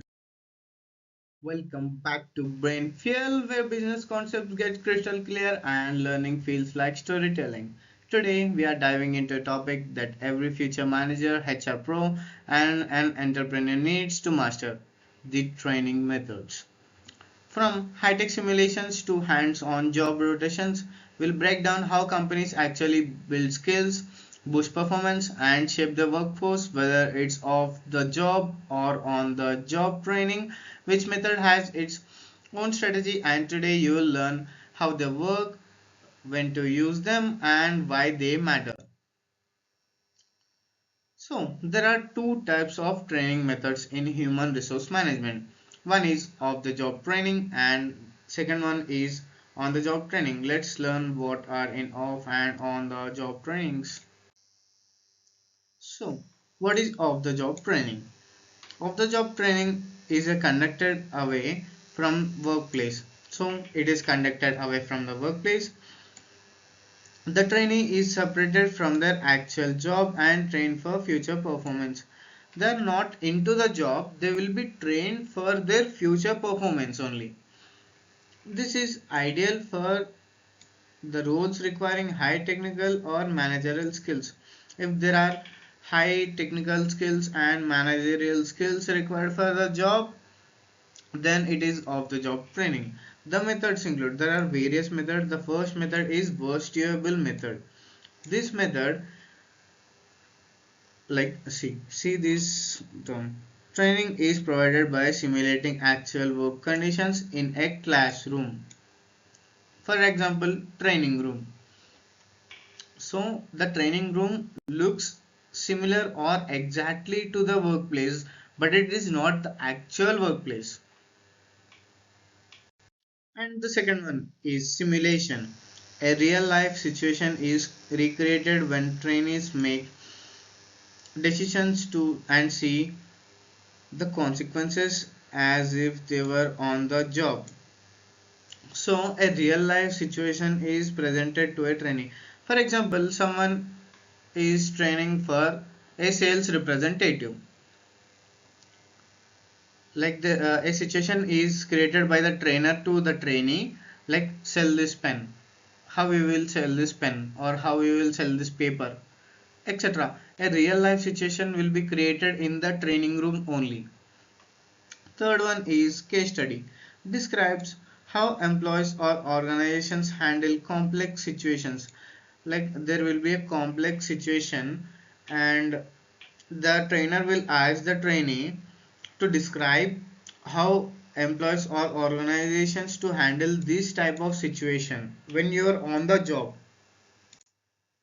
Fourth one is design thinking, a problem solving approach that is optional focused, human centric, possibility driven and literative. It uses innovative and empathic procedures to evaluate real time situations. So, what's design thinking? A problem solving approach that is an option focused, human centric, possibility driven, and literative. It uses innovative and empathetic procedures to evaluate real time situations. So, basically, this design thinking is used for customer representative employees or trainees. So, they will test the problem solving skills of the trainee when an approach that is option focused. If you have two options to tell the customer, what's the option you will say to the customer, it's human centric. Okay, it is possibility driven. So what's the possibility, and if it is literative or not. It uses innovative and empathetic procedures. It must be innovative, like everyone has a different point of view. It must be innovative from their end and empathetic. So empathy means putting your legs into their shoes or something like that, they will say. It is an empathetic process. Basically it's kind of sympathy, but it is not sympathy. To evaluate real time situations, when they face the real time situations, when a customer is irritated regarding the product or anything like that, there will be this design thinking will be used when they are on the job. So, behavior modeling. Trainers show a model of behavior. Each trains how to perform new or difficult. So, trainers will show a model of behavior, example via video, to teach trainees how to perform new or difficult tasks. They will tell the trainees how to perform a new or a difficult task via training. So basically it's type of virtual training only. Business games. Participants act as executive and hypothetical organizations to compete against each other. So what this business games is, for example, as we are going through, take a customer service agent who is being trained. So one will act as customer and one will act as agent. They both will discuss and compete against each other. The role of the customer, both are trainees only. So the role of the customer will be to complex the situation as much as it possible, and the role of the agent will be to de-escalate the customer as good as possible with the empathy and sympathetic words. Adventure learning focuses on improving teamwork and leadership through structured activities. So what is adventure learning? It will focus on improving teamwork and leadership through structured activities. For example, team quiz. If there is a batch of 20 people and four people are put into each team, so they will focus on improving teamwork. Four people make a team and the teamwork. and the one who is giving the leadership to the team of 4 members through a structured activities will be monitored for sure. Last but not least, it's action learning. Teams are given real problems to solve, commit, and action plan responsible for executing it. So, in this action learning, teams are given real problems to solve it. It is similar to the seventh point, but here teams are given real problems to solve it. They are given real problems to solve it and compete with against other teams and commit to an action plan. They will have an action plan. Every team has a different action plan and are responsible for executing it. So who will execute it like much smarter or much faster, it will be monitored. So next, we have completed off the job training. Now next we will learn on the job training. This method places the employee on their regular job and teaches necessary skills under supervised guidance. It offers first-hand experience in actual working conditions. Methods include job instruction training. The trainer explains job knowledge and skills, demonstrate the method, allows the trainee to perform and provides feedback. So basically these on-the-job training are used by the startup companies. So uh, according to me, off the job training is the best, and for experience to build rapport with your team, off the job training is excellent for sure. Okay, but on the job training has its own value. This method places the employee on their regular job and teaches necessary skills under supervisor's guidance. There on off the job training there will be a trainer, but here it is totally different. There will be a supervisor who guides them how to do their job. So this places the employee on their regular job. They are totally into job. They are actually working for the organizations and teaches necessary skills under supervisor guidance. So necessary skills are taught by the supervisor under their guidance. It offers first-hand experience and actual working conditions. So it's not a second-hand experience. They are dealing with real-time situations in real time only. So the methods include, there are various methods. The methods include job instruction training. The first method is job instruction training. The trainer explains job. Here there is supervisor, to take it as a supervisor only. The supervisor explains job knowledge and skills to the trainee. Demonstrates the methods, allows the trainee to perform and provides feedback. So the supervisor gives full access to the trainees and allow them to perform, and at last after the job is performed they provide a feedback to the trainee, like how they did the work, how good they are, how bad they are, what they can make to improve their like work. Okay, like that. So next one is job rotation. Employees move between similar jobs to broaden their skills and become competent in their multiple roles. So what this job rotation is actually means, employees move between the similar jobs to broaden their skills and become content to multiple roles. See here, for example, an employee has 10 roles and 10 duties in their regular job. There will be a job rotation for them. So there are multiple roles and responsibilities they have to take over. For example, after the job rotation, they have to take 25 roles and responsibilities. So here they will do is on the job training, as they already know 10 roles, they have to learn or improve in other 15 roles. Apprenticeship apprenticeship, so this combines on job training with classroom study. So what this basically means, it combines the job experience with classroom study. So if there is an 8-hour shift, 4 hours there will be into the job and 4 hours there will be into a classroom. Demonstration uses visuals to train employees. So video visuals, audio visuals, anything it might be. In demonstration, it is used to train employees. Psychodrama utilizes imagination, drama, and limitation to tap into creativity and spontaneity. So what this psychodrama actually means, it will utilize imagination, the level of imagination an employee has uh, to act upon the rules. Like it's just like acting if they are doing the real job only.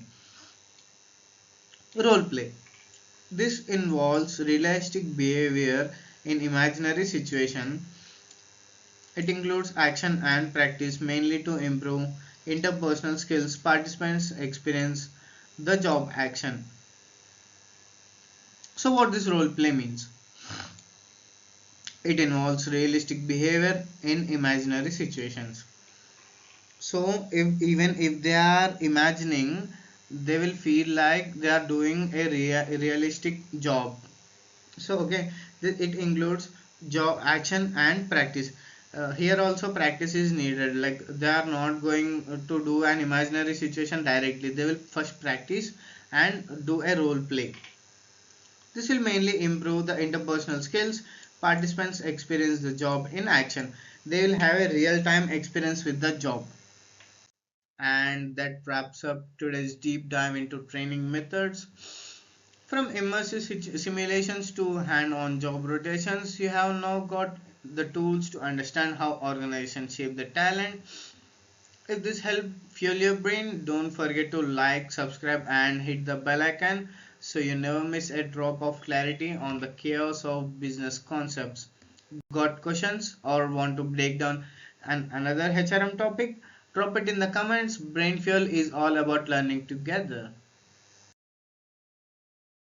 Welcome back to Brain Fuel. Today we are diving into one of the most powerful levers in HR strategy, strategic rewards. Not just salaries and bonuses, but the full ecosystem of recognizing benefits and motivation that drives performance and loyalty.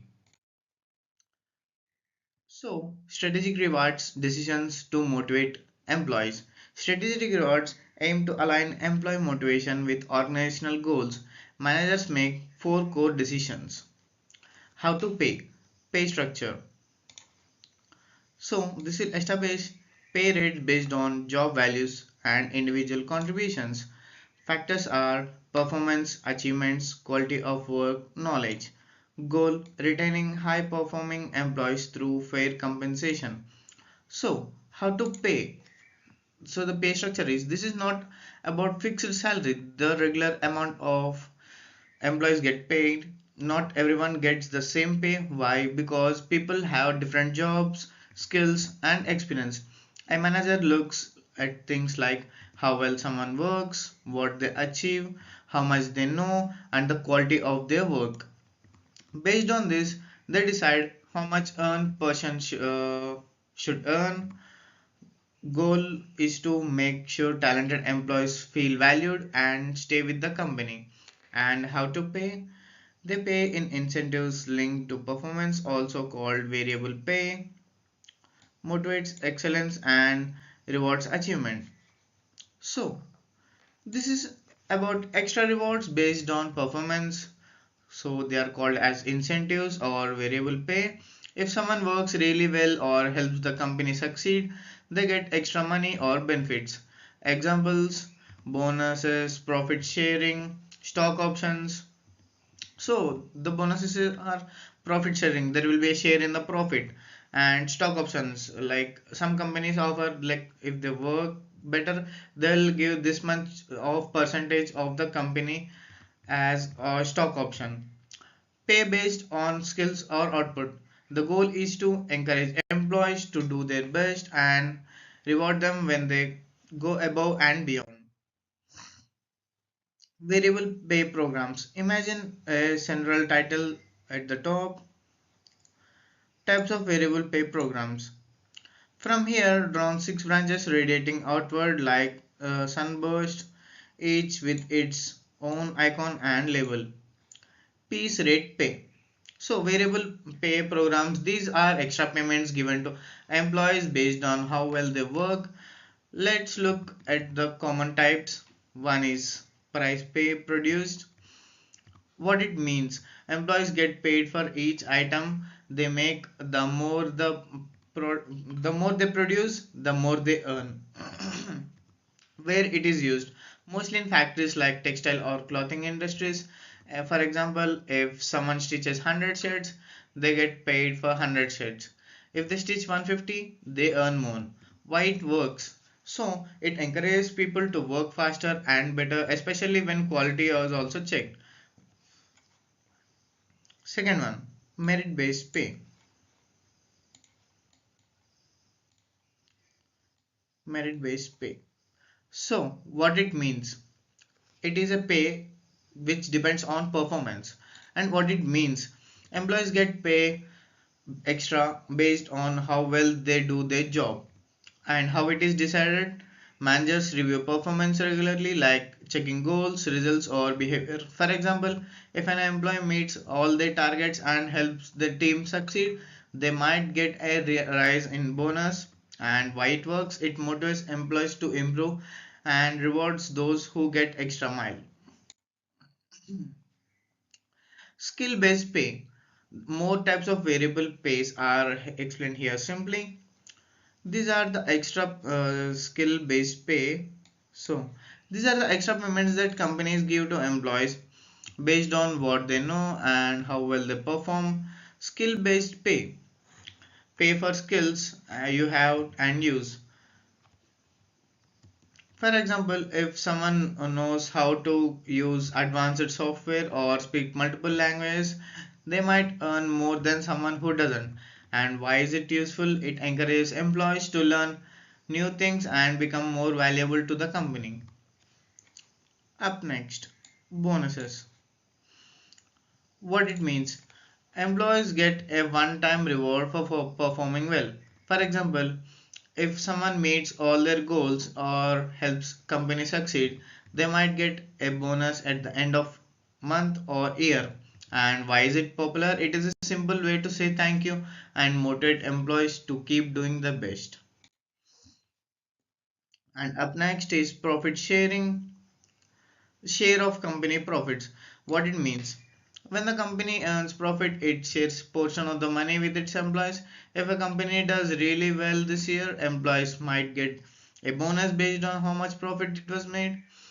And why it works: it makes employees feel like they are part of company's success. If the company wins, we win too. ESOPs, employee stock ownership plans. Buy company stock at discounted rates. And what it means is, employees get a chance to buy shares of the company at a lower price than the market. For example, if a company's stock is rupees 100, and employees might be allowed to buy it for 80 rupees. And why it works: it turns employees into part owners. When you own a piece of company, you care more about it. What benefits to offer? The purpose of the strategic rewards is to tailor compensation to employee needs and boost performance. And the design is based on factors like marital status, dependent spouse, employment, customized to suit diverse employees profiles, enhances loyalty, motivation, and overall productivity, shows employees that they are valued. So I'll share my experience. So a organization that I work for used to offer like 10,000 rupees if they get married, and 15,000 or 10,000 rupees if they had children. But after the probation period, like 1 year of probation period, it had to be eligible for all the benefits. And strategic reward decision: how to develop recognition programs, intrinsic rewards, the purpose. So, strategic rewards decision. This is about appreciating employees not with money but with respect, praise, and support. The purpose is to make employees feel valued for their hard work, even if it is not through cash. It's like saying thank you in a meaningful way. For example, awards for long term attendance. You have been showing up and giving your best for years, and here is a badge of honor. And attendance bonus: You have been consistently present. Here is a small reward to recognize that. Housing and transport facilities. We care about your comfort. Here is help where you live and how you get to work, like cab facilities, facility to your location, etc. Builds a strong emotional bond between employees and company, creates a positive work culture where people feel appreciated and encourages others to work with dedication and pride. From fixed salaries to performance-based perks, we have seen how HR managers can turn compensation into a powerful tool for growth. If this sparked your ideas, your own workplace or studies, hit that like button and share it with someone who needs dose of brain fuel. Don't forget to subscribe for more visually engaged bite-sized lessons that make business concepts stick. Until next time, keep learning, keep growing, and keep fueling that brain. See you in the next episode. Welcome back to Brain Fuel. In today's episode of Brain Fuel, we are breaking down what grievance really is, why it matters, and how organizations solve them step by step. Whether you are a student of HRM or just curious about workplace dynamics, this is your guide. Turning complaints into consecutive change. Let's dive and decode the power of grievance rate. So, what is grievance? Let's see the definition first. A grievance is when an employee feels something is unfair or wrong at work. It could be about payment, treatment, working conditions, or anything else that makes them unhappy, even if they haven't spoken about it yet. So, a grievance is when an employee feels upset or unhappy about something at work. It could be about the salary not being fair, being treated badly by a manager or coworker, unsafe or uncomfortable working conditions, or anything that feels unfair or wrong, even if the employee doesn't say it out loud. That feeling of dissatisfaction is called grievance. Think of it like a silent complaint about bothering the employee that needs attention. What is grievance redressal? Let's see the definition first. Grievance redressal means solving those complaints. It's a system that helps employees raise issues and get fair solutions. So, grievance redressal is just a fancy way of saying let's fix the problem. When an employee feels something is unfair, like low pay, bad treatment, or unsafe working condition, they can raise a complaint. Grievance redressal is a system or a process that listens to the complaint and tries to solve it fairly. Steps in grievance redressal. So, here is how a company should handle grievances step by step. How companies solve employee complaints step by step. When an employee has a grievance, a complaint, or feeling that something is unfair, here is how the company should handle it. Talk to employee clearly. Start by explaining the situation to the employee. Let them know you understand their concern and you are here to help. Gather all the facts. Find out what happened, when happened, where it happened, and why. Get the full story before making any decisions. Review the issue. A special team called Grievance Committee looks at the complaint. They study the facts and listen both sides. Fourth point, check the severity and fairness. The team decides how serious the problem and whether the solution is fair. It is a small issue or a big one. Is the situation reasonable? No. Fifth point, take action, put the solution into practice, fix the problem. Don't just talk about it. And the sixth point is to follow up, check back later to make sure the issue is truly solved and hasn't come back. Make sure the employee feels satisfied and supported. So we have covered everything.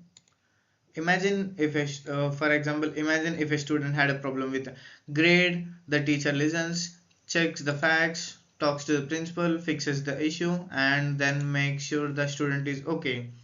That's grievous addressal in action. If this helps you understand how HR handles real world issues, give it a thumbs up and share it with your classmates or colleagues.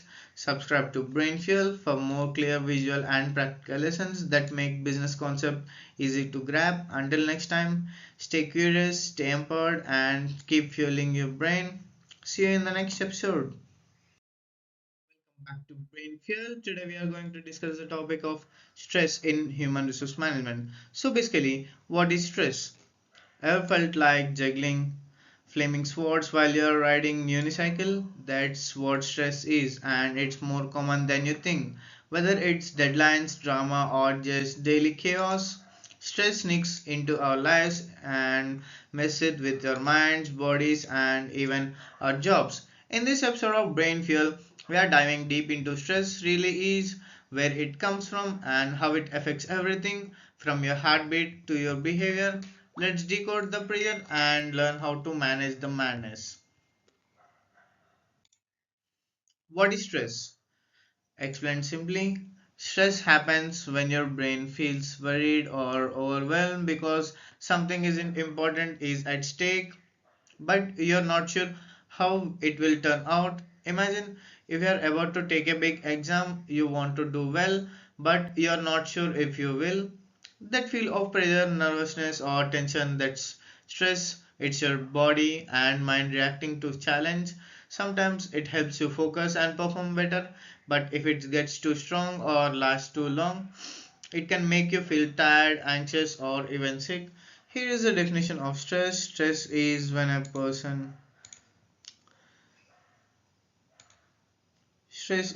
person feels pressure or tension because something important is uncertain or difficult. So, what are the causes of stress at work? Stress can come from two main sources: organizational functions. So, stress at work usually comes from how the job is set up, how people treat each other, and how the company is run. Let's break it down. So, interpersonal demands. Stress caused by people around you, like co-workers or managers. If someone is rude, unhelpful, or there is no support, it can make work feel tense and uncomfortable. And second point is the task demand, stress from actual work you do. For example, the job is too hard or confusing, the working conditions are poor, too noisy, too hot, etc. The tools or the setup are not useful. And the third point is role demands, stress from your position or responsibilities in the company. There are three common types: role hmm, what is this? Role ambiguity. So you don't know what your job is or what expected of you, like being told just figure it out without clear instructions. And role conflict, you get mixed signals or are asked to do the opposite things. For example, be fast and be perfect at the same time. It cannot happen. Like be fast and be perfect, it cannot happen, right? Role overload, you have too much work and not enough time or energy, like being expected to do the job of three people. Organizational leadership, stress caused by how the company is managed. If the leaders are too strict, you used to fear to control many people, or constantly threaten to fire employees, like I'll fire you if you don't do this. It creates a lot of stress. It creates anxiety and tension too. So here are the definitions, like interpersonal demands, pressure from co-workers, relationship at work. So this is the side heading and this is the definition of that. Task demands, stress from the nature of the job, like tough tasks, bad working conditions, or confusing setup. Role demands, stress from your position to the company includes role ambiguity, role conflict, role overload, organizational leadership, stress caused by strict or fear based on leadership. If you like, you can take a screenshot when this frame comes. You can use it for your notes. Up next, what are the effects of stress? Stress can mess with your emotions and thoughts. You might feel anxious, always worried, depressed, sad or hopeless, frustrated, easily annoyed, negative thinking, I can't do this. Like, there are different effects of stress. Stress doesn't just affect your mood, it can impact your whole life. So basically we are here concentrating our subject on the work life. So the psychological effects of the stress are anxiety, depression, frustration, and negative thoughts. Psychological effects: body stress effects might affect your health. It might lead to high blood pressure or high BP, fast heartbeat, headaches, breathing problems. Your body reacts like it's in danger even when it's just a tough situation. So what are the behavioral effects? Stress can change how you act. Some people skip work or school. Absenteeism. Absenteeism. Okay, sorry. Absenteeism. Turn to alcohol or drugs. Become aggressive or violent. It's the body's way of trying to cope, but it in unhealthy ways. So, what are the organizational effects? Workplace. Stress affects the whole organization. It can lead to poor performance, bad relationship, low motivation. So, how it affects poor performance? Like if you're in stress, you can't work well. Bad relationship with your coworkers, you will not talk or speak to them, have a rapport with them. Low motivation, not feeling like doing anything. You just want to come to office and sit and go to home. You don't want to do anything at office. When many employees are stressed, the whole company suffers. If this episode helps you understand stress a little better, don't keep it to yourself. Like, share, and subscribe to Brain Fuel. Every click helps us bring smarter, simpler learning to more students. Got questions or want to cover as a new topic? Drop it in the comments. We are always listening. Until next time, keep your mind. Welcome back to Brain Fuel. In today's video, we will discuss peak performance model from human resource management topic. How organizations improve from average to excellent to become great companies. Focus on four key areas. Let's look into the first two. Lean, work smarter, not harder. Imagine a company is wasting time, money, or effort. Lean keeps help fix that. It means removing waste like doing unnecessary steps or using too many resources. It also means making work faster and easier by using smart tools and better methods. Lean is used in places like factories, hospital, and tech companies to save time and improve quality. If you're studying for your exams, lean would mean focus only on what matters, not distractions, no clutter, just smart, efficient learning.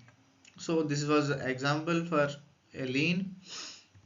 So up next is human performance improvement. Help people do their best. This part is all about supporting employees so they can work better. It looks at what's holding people back, like lacking of training, low motivation, or poor teamwork. Then it helps them improve skills, feel more confident, and work well with others. For example, if a student is struggling in class, this approach would find out why. Maybe they need help understanding the topic or a better study method, and then give them the support they need to succeed. And here are the definitions of the lean and the human performance improvement. So lean, think of as on doing with more less. It means better cutting waste time, improving efficiency, and using smart tools to get better results. Used in industries like where it is used in industries, manufacturing, healthcare, and engineering. Human performance improvement, it is also called as HPI in simple terms, focuses on helping people work better. It looks as what's holding employees back and finds ways to improve their skills, motivation, and teamwork. Up next is operational excellence. This keeps things running smoothly. This means making sure the company works well, organize the team, the company improves how work is done. So tasks are faster and easier. So it sets goals, clear goals, so everyone knows what to do and why to do. It focuses on doing great work every time, not just once in a while. For example, imagine a school where the timetable is clear, teachers are prepared, and classes run on time. This is operational excellence because it helps everyone to do their best without any confusion. So Here is the definition of operational excellence. This is about making sure everything in the company runs smoothly. The meaning of it is to improve process, setting clear goals, and delivering high quality at work consistently. Up next is thinking strategical leadership, smart planning for the future. This is about how leaders guide the company. They plan ahead instead of just reacting to problems. They understand what customers want and make changes to meet those ends. They create a culture of learning and improvement where everyone is encouraged to grow. For example, think of a school principal who listens to students, brings in a new teaching methods, and always looks for ways to make learning better, and that strategic leadership. So, the definition of thinking is leaders need to think ahead, make smart decisions, and always look for ways to improve. It's about understanding customer needs and building culture of growth and learning. So, how companies reach peak performance? A little effective HR systems. This is the best. Companies don't just work hard, they work smart. Here are the four things they focus on: continuous improvement. So, this will always look for ways to get better. Companies don't settle, they keep improving their products, services, and how they work. For example, like a student who keeps practicing to improve their grades. And the second one is innovative thinking. Think of new ideas and better ways to solve problems. Companies encourage creativity and fresh thinking to stay ahead. For example, like coming up with a new study method that helps you learn faster. Hiring high performance employees brings in people who are skilled, motivated, and ready to contribute. Great companies choose the right person to build strong teams. For example, like picking the best players for school competition. And the last but not least, creating clear workflow standards. This sets clear steps for how work should be done.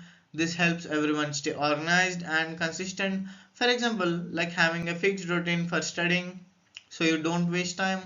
And why it matters: when companies follow these four steps, they become more efficient, more creative, and more competitive.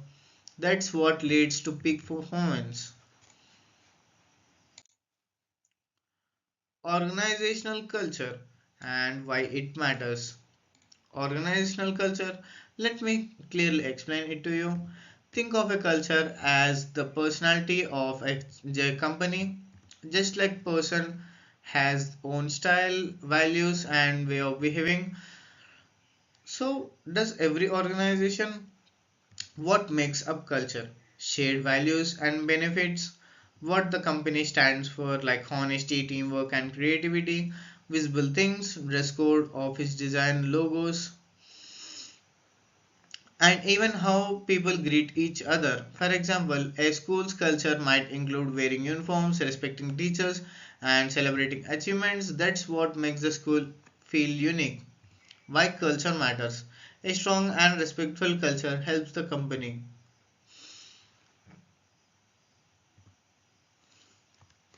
And up next is work better together. People communicate and cooperate more easily, perform better, employees feel motivated and focused, and this stands out from others. A good culture gives the company long term advantage. If your classroom has a positive culture where students help each other, follow rules, and feel safe, it's easier to learn and succeed. So I hope you like this video. Please like, share, and subscribe whoever is studying with HRM. The videos and the playlist I have are very useful for them. So your every subscribe and like matters to me. It just takes 2 seconds of your time, but it matters a lot for me. I hope you will subscribe and like the video. Welcome back to Brain Fuel. In this episode of Brain Fuel, we are diving into the latest HR trends that are reshaping organizations, from smarter data decisions to building inclusive cultures. Whether you are a future manager or just curious about how companies stay ahead, this is your roadmap to the modern HR world. Let's decode the trends that matter the most. So, what are the emerging HR trends? Modern workplaces are changing fast and HR practices are evolving to keep up. So, first one is workforce diversity. Different people, better ideas. Diversity means hiring people who are different from each other in terms of culture, language, gender, age, religion, and background. It's like having a team where everyone brings up unique ideas and experiences. This helps companies solve problems, better connect with global customers, and create more creative solutions. For example, imagine a group project with students from different regions. Each person brings a new way of thinking. That's diversity in action. Inclusivity and equity. Everyone matters. These two ideas help make the workplace fair and welcoming for everyone. Inclusivity means making sure everyone feels involved, every employee get a chance to share ideas, join decisions and feel valued. For example, like a teacher asking every student for their opinion, not just the top scorers. Equity means giving fair support based on individual needs.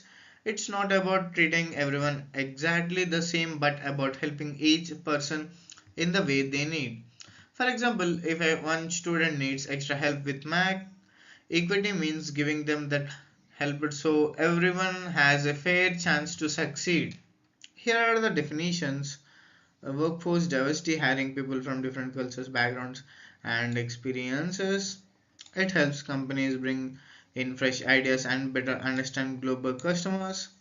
Inclusivity and equity, making sure everyone feels included and supported. Inclusivity means involving all employees in decisions. Equity means giving fair treatment based on each person's needs, not treating everyone exactly the same. HR analytics or people analytics. Using data to make smart decisions about employees, it helps answer questions like who is most productive, who might leave the company soon, who is ready for promotion. Instead of guessing, companies use facts and numbers to guide HR decisions. So, what are HR analytics? HR analytics means using numbers and facts to make better decisions about employees. Instead of guessing, companies use data to answer questions like who is working the hardest, who might quit soon, who is ready to become a leader. It's like a report card for employees but based on the real performance, not just options. So imagine, for example, imagine your teacher uses test scores, attendance, and class participation to decide who needs extra help or who is ready for challenge. That's analytics in action. Next one, emotional intelligence.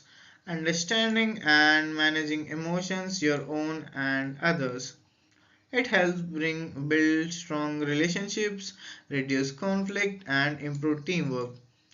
For example, a manager who stays calm during crisis and helps others feel supported. So, what's emotional intelligence? Basically, understanding feelings to work better together. Emotional intelligence means being aware of your own feelings and understanding others' emotions too. It helps people stay calm under pressure, solve problems without fighting, support teammates, and build trust. For example, if a classmate is upset and you notice it, talk kindly and help them feel better. That's emotional intelligence. It's not just about being smart, it's about being kind and aware. International and global HRM, managing employees across different countries. Companies that work worldwide need HR systems that respect different cultures and laws. And so, what is international and global HRM? This means handling employees who work in different companies and different countries. So, that operate globally need HR systems that respect different cultures, languages, and laws. HR teams must understand how things work in each country, like holidays, work hours, and employee rights. Up next is strategic HRM. So, linking HR decisions to business goals. HR isn't just about hiring, it's about helping the company grow and succeed. Oh, sorry. For international HRM, I'll give an example. Imagine a company with offices in India, Japan, and Brazil. HR must make sure team feels included and follows local rules. So, strategic HRM. This is about making HR decisions that support companies' big goals. HR isn't just about hiring people, it's about choosing the right people, giving them the right training, and helping the country succeed. HR works closely with leadership to plan for the future. Example for the students, if a school wants to improve results, it doesn't just hire teachers, it hires the best ones, trains them well, and sets clear goals. That's strategic HRM. Agile HRM.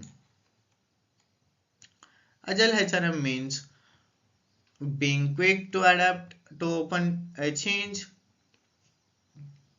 HR teams work in short cycles, test new ideas, and adjust fast, just like each companies do. It helps companies stay flexible and respond to new challenges. For example, if a school tries to hire a new teaching method, new teachers, or tries a new teaching method for 1 month, gets feedback and improves. That's agile thinking. Intelligent tutoring systems. So, these are the computer programs that help employees learn new skills. They work like personal tutor, adjusting lessons based on how fast or slow someone learns. They give instant feedbacks, track progress, and help people improve faster. For example, imagine an app that teaches math. If you get stuck, it gives hints. If you are doing well, it moves you to harder questions. That's an intelligent tutoring system. Next is work life integration. It's used in helping employees balance work and personal life. HR supports flexible schedules, wellness programs, and mental health care. So, what is work life integration? This means helping employees manage both work responsibilities and personal needs. HR supports things like flexible working hours, mental health care, and wellness programs. The goal is to reduce stress and help people stay healthy and happy, both at work and at home. Example, think of a school that lets you take breaks when needed, offers counseling, and supports your hobbies. That's work life integration in action.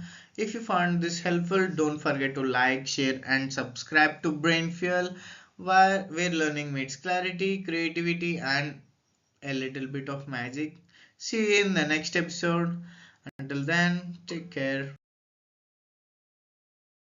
Back to Brain Fuel. Today, we will dive into the topic emotional intelligence in HRM. Emotional intelligence (EI) is the ability to understand and manage emotions, both your own and other people's.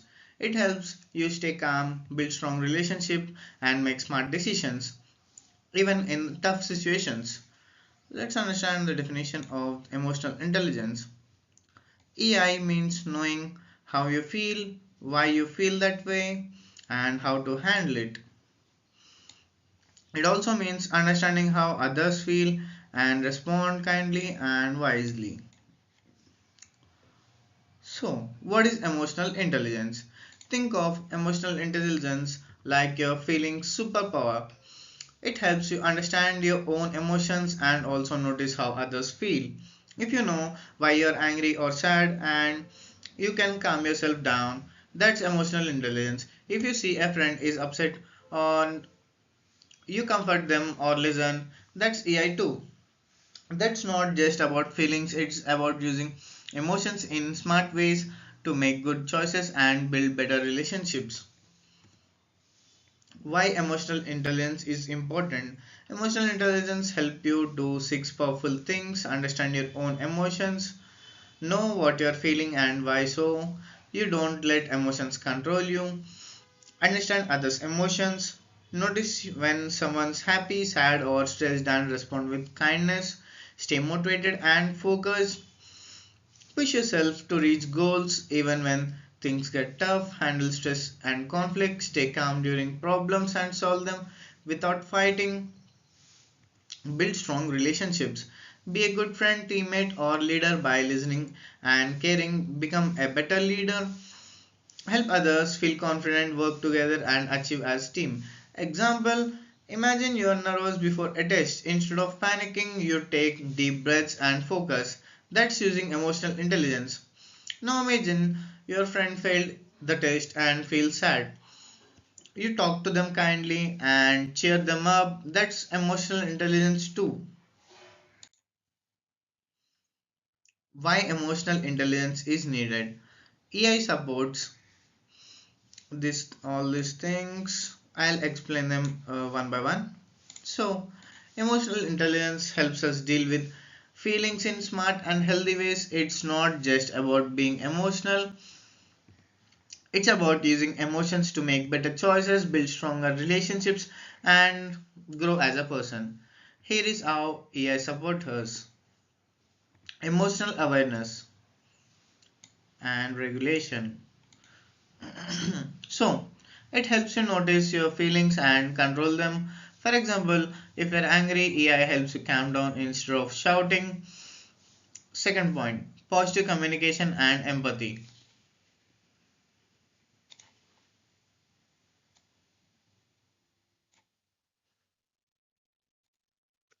So, emotional intelligence teaches you to speak kindly and listen to others. You understand how people feel and respond with care, conflict resolution, and stress management. It helps you solve problems without fighting and stay calm during stressful situations. Stronger relationships and teamwork. AI helps you connect with others, work well in groups, and build trust, inform decision making, and goal achievement. You think clearly. So we are done with this too. So now we are into this informed decision making and goal achievement. You think clearly even when emotions are strong, so you can make smart choices and reach your goals. Personal growth and leadership development.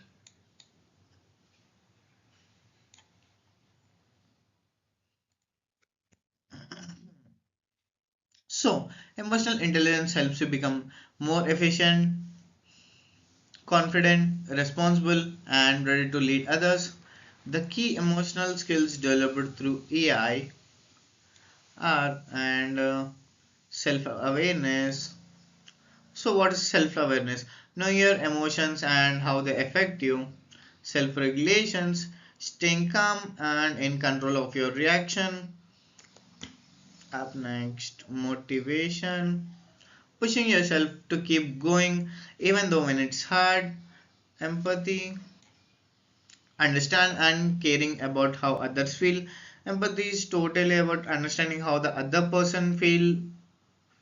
Okay, social skill, communicating well and building strong connection. So social skills and empathy are the very important points in emotional intelligence, because these 2 points are exact things which connect with other person and their emotions.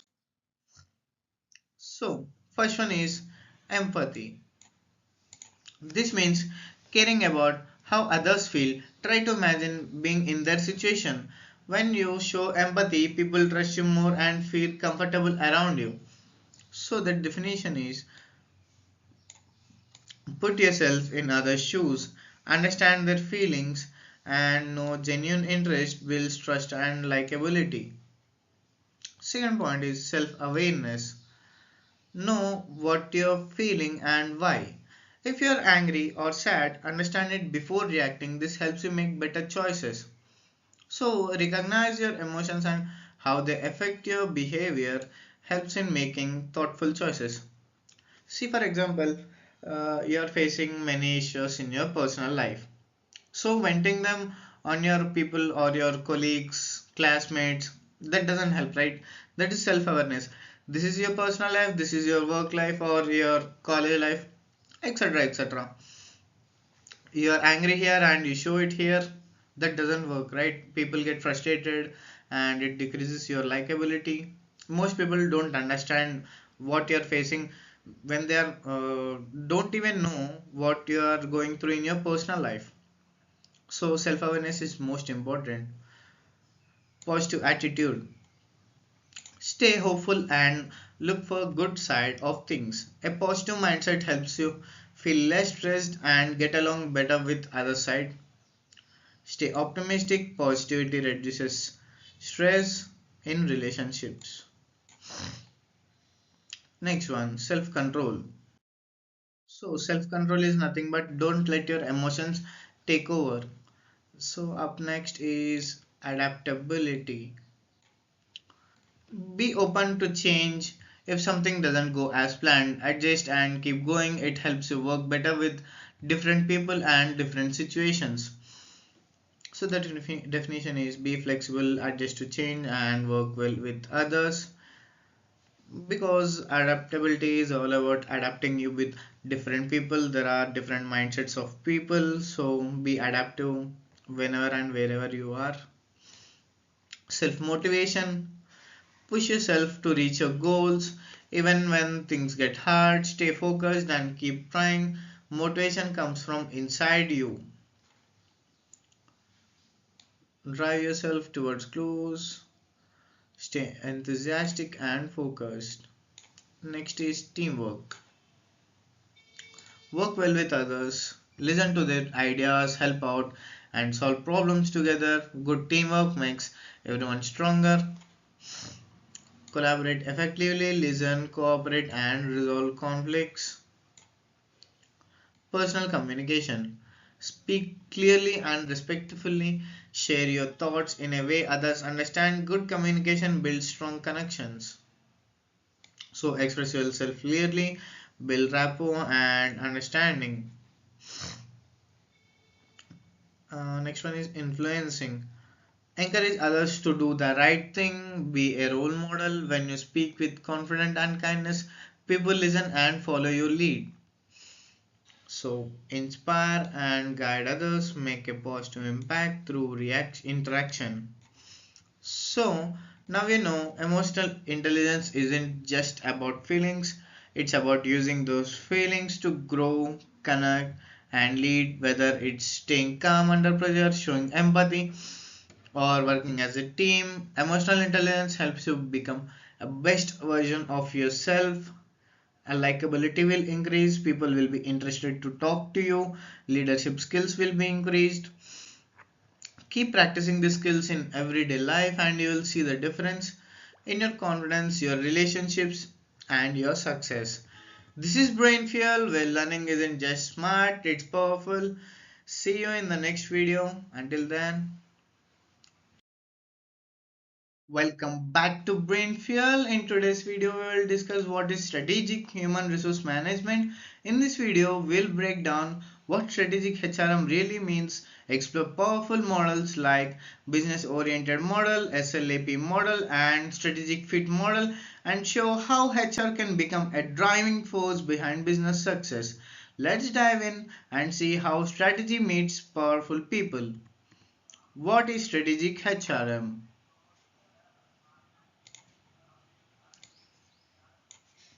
Strategic human resource management means planning how people are hired, trained, and managed so that every HR activity helps the company reach its goals. It's not just about filing jobs, it's about making sure the right people are doing the right things to support the company's future. In short, strategic HRM is equal to matching people's plans with business plans. What is business oriented model? We'll see that. So, the definition of strategic HRM is strategic HRM means planning and managing people in a way that helps the organization reach its goals. Not just about hiring or training, it's about Making sure every HR activity supports the company's long-term success. In short, strategic HRM is equal to aligning people strategies with business strategies. Number 1. Business oriented models. This model focuses on helping the company become stronger than its competitors. It asks, what is our company really good at? When it makes sure HR supports that strength, here is how.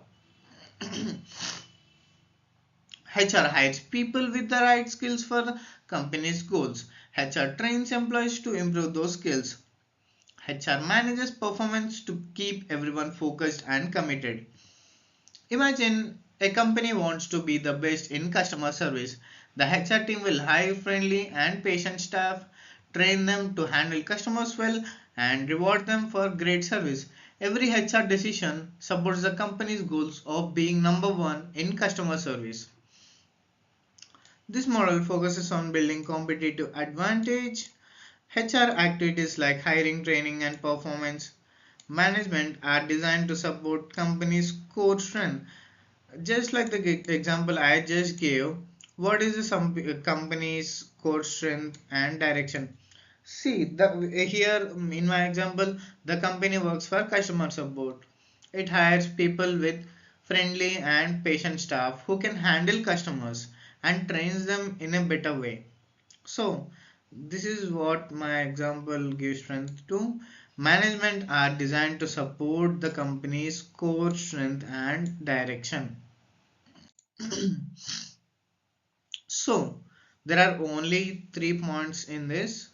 The second one is strategic labor allocation process, SLAP model, which I just told in the introduction. This model connects HR planning with business goals. It helps HR managers balance the number of workers needed with the tasks to be done. It includes hiring, training, and assigning work based on the business needs. This model helps HR managers plan how many workers are needed and where to place them based on what the company wants to achieve. In simple terms, it's like matching the number of people to the amount of work. If the company needs more products, HR must quickly hire and train more workers to meet the demand. For example, imagine a factory gets a big order. So, the HR must hire more workers, train them fast, and assign them to the right tasks so the order is completed on time. This model is all about alignment, making sure HR strategies support the business goals and also work well together. There are two types of fit. Vertical fit, HR strategies match the company's overall growth. For example, if a company wants to grow faster, HR should hire people who are skilled and who can handle rapid changes. And horizontal fit, all HR activities like hiring, training, and pay support each other.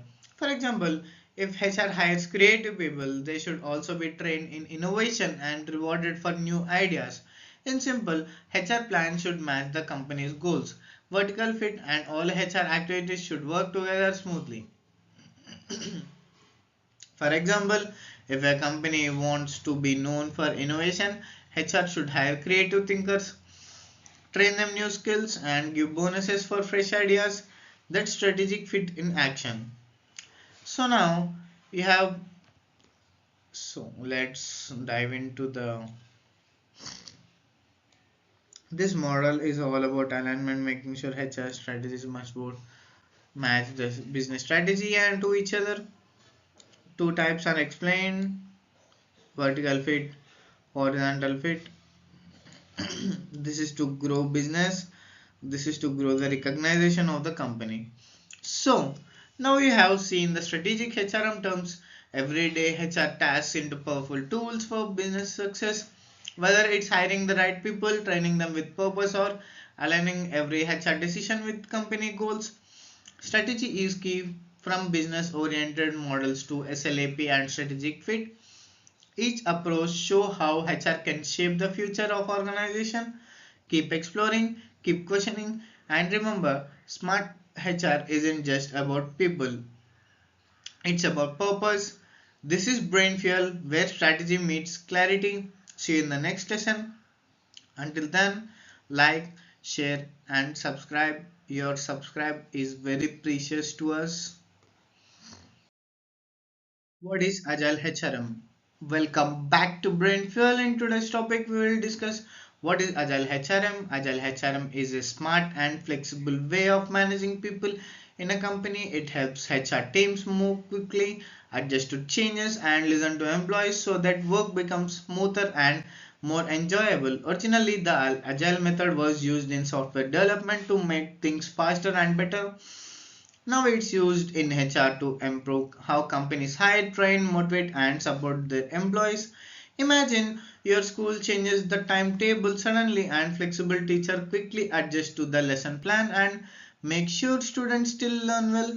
That's what Agile HRM means. Does in companies it helps HR respond fast, support employees better, and keep everything running smoothly.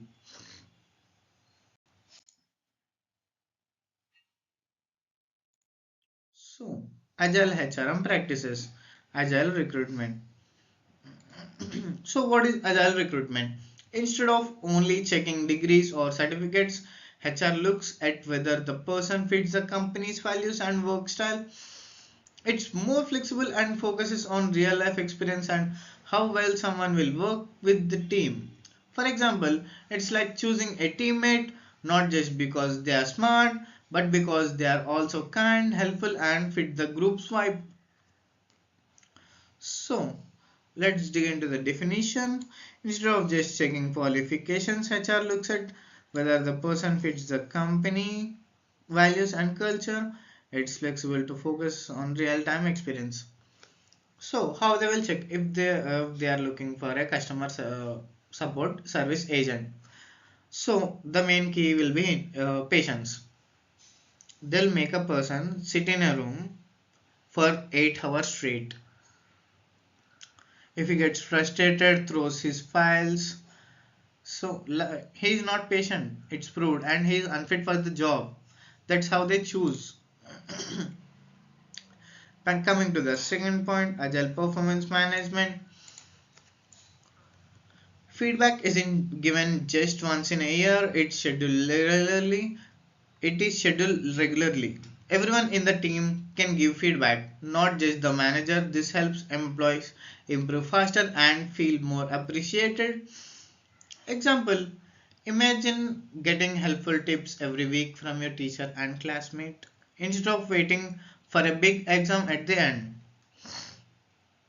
See, if you get feedback from your teacher every week, like weekly assessments, where you're dull and where you're good at, then you will try to improve. So, this is what agile performance management is. Feedback is given regularly, not just once in a year. Everyone can share ideas, and employees are recognized by managers and team leaders and peers. Peers are nothing but the co workers. Agile coaching. Managers don't just give orders, they act like coaches. They guide employees, share ideas, and help them grow through regular conversations. It's more friendly and supportive. For example, think of a sports coach who helps you improve every day. Not just during matches, that's how agile coaching works in companies. See, the definition manager becomes coaches, they guide employees, share ideas, and help improve performance through regular conversations, not just formal reviews. Agile compensation and rewards. In Agile HR, employees don't have to wait for months for rewards. If someone does a great job, they are rewarded quickly. Also, they can choose from different types of rewards like bonuses, gifts, or time off, so it feels more personal. For example, imagine getting reward right after helping with a big project, and you get to choose what kind of reward you want. That's agile. See the definition. Rewards are given quickly after a good performance. Employees can choose from different reward options, making it more personal and motivating. See if a company offers points in different online shopping websites. For example, if an employee wants to buy something from Amazon. Let's think if you want to buy something from Amazon. And if the rewards are Amazon coupons, then the employee will work harder for the organization to achieve what he wants, like what he wants to buy on Amazon. That's what agile compensation and reward works. Agile learning and development. Training is based on what skills needed now and in the future. Employees can suggest training that fits better their interest and learn at their own pace. So, training is based on what skills are needed now and in the future. Employees can suggest what they want to learn and they can learn it at their own speed. It's flexible and focused on real growth. It's like choosing your own online course based on what you want to become better at and learning what suits you best. Next up is agile career paths in succession management. Career growth is transparent and based on skills, not just time spent on the company. In the company, future leaders are developed from within based on potential. Career growth is open and based on skills, not just how long someone has worked. Agile HR helps find future leaders from inside company by looking at the potential and helping them grow. For example, even if you're new, if you show talent and leadership, the company will support you and your growth. It's not just about seniority, it's about your ability. Agile HRM isn't just a trend, it's smarter, faster way to support people and build better workplaces from flexible hiring to real-time feedback and personalized growth. It's all about putting people first. If this helped you understand HR in whole new way, imagine what's coming next. We have got more topics, more clarity, and more creativity lined up. So don't miss out. Hit a subscribe button, give this video a like, share it with someone who's ready to level up with the learning. This is Brain Fuel where smart ideas come to life. See you in the next one. Welcome back to Brain Fuel. In today's Brain Fuel episode, we are exploring how professional and psychological counseling can support jobless individuals, not just with career advice but with emotional strength and practical tools. So, counseling for jobless individuals during the pandemic, we can say Corona, the 2020 lockdown period, why counseling is needed. During the pandemic, many people lost their jobs. This caused not just financial stress but emotional and mental challenges too. That's why both professional and psychological counseling are important to help them recover and move forward. So, I have explained the stress topic in the previous videos. You can just check the description, I'll mention the link. And professional counseling tips encourage job seekers to actively looking for the new opportunities. So, encourage job search. Tell individuals not to give up. Even if they have lost a job, they should keep looking for new opportunities. Staying active in the job market reduces financial stress and builds hope. Keep applying, keep networking. Your next opportunity could be the one click away. Teach them how to manage expenses and use current resources wisely. Help them understand how to manage their money wisely. This includes budgeting, cutting unnecessary costs, and using savings carefully until they find a new job. Spend smart, save wisely, stretch your resources while you rebuild. Suggest online or offline courses to improve skills and career growth. Recommend online or offline courses that improve their knowledge or teach new skills. This boosts confidence and makes them more attractive to employers. For example, learning never stops. Every new skill is a step closer to your next job. Like this, you can give motivation. Help them explore career options and use available support. Encourage them to talk to counselors about their career path. They might discover new fields, roles, or opportunities they hadn't considered before. Sometimes a fresh perspective opens doors you didn't know that exist. Motivate them to stay productive and avoid isolation. Advise them not to sit idle. Even small activities, volunteering, freelancing, or learning can keep their mind active and reduce stress. Keep moving, keep growing. Progress doesn't always like a paycheck.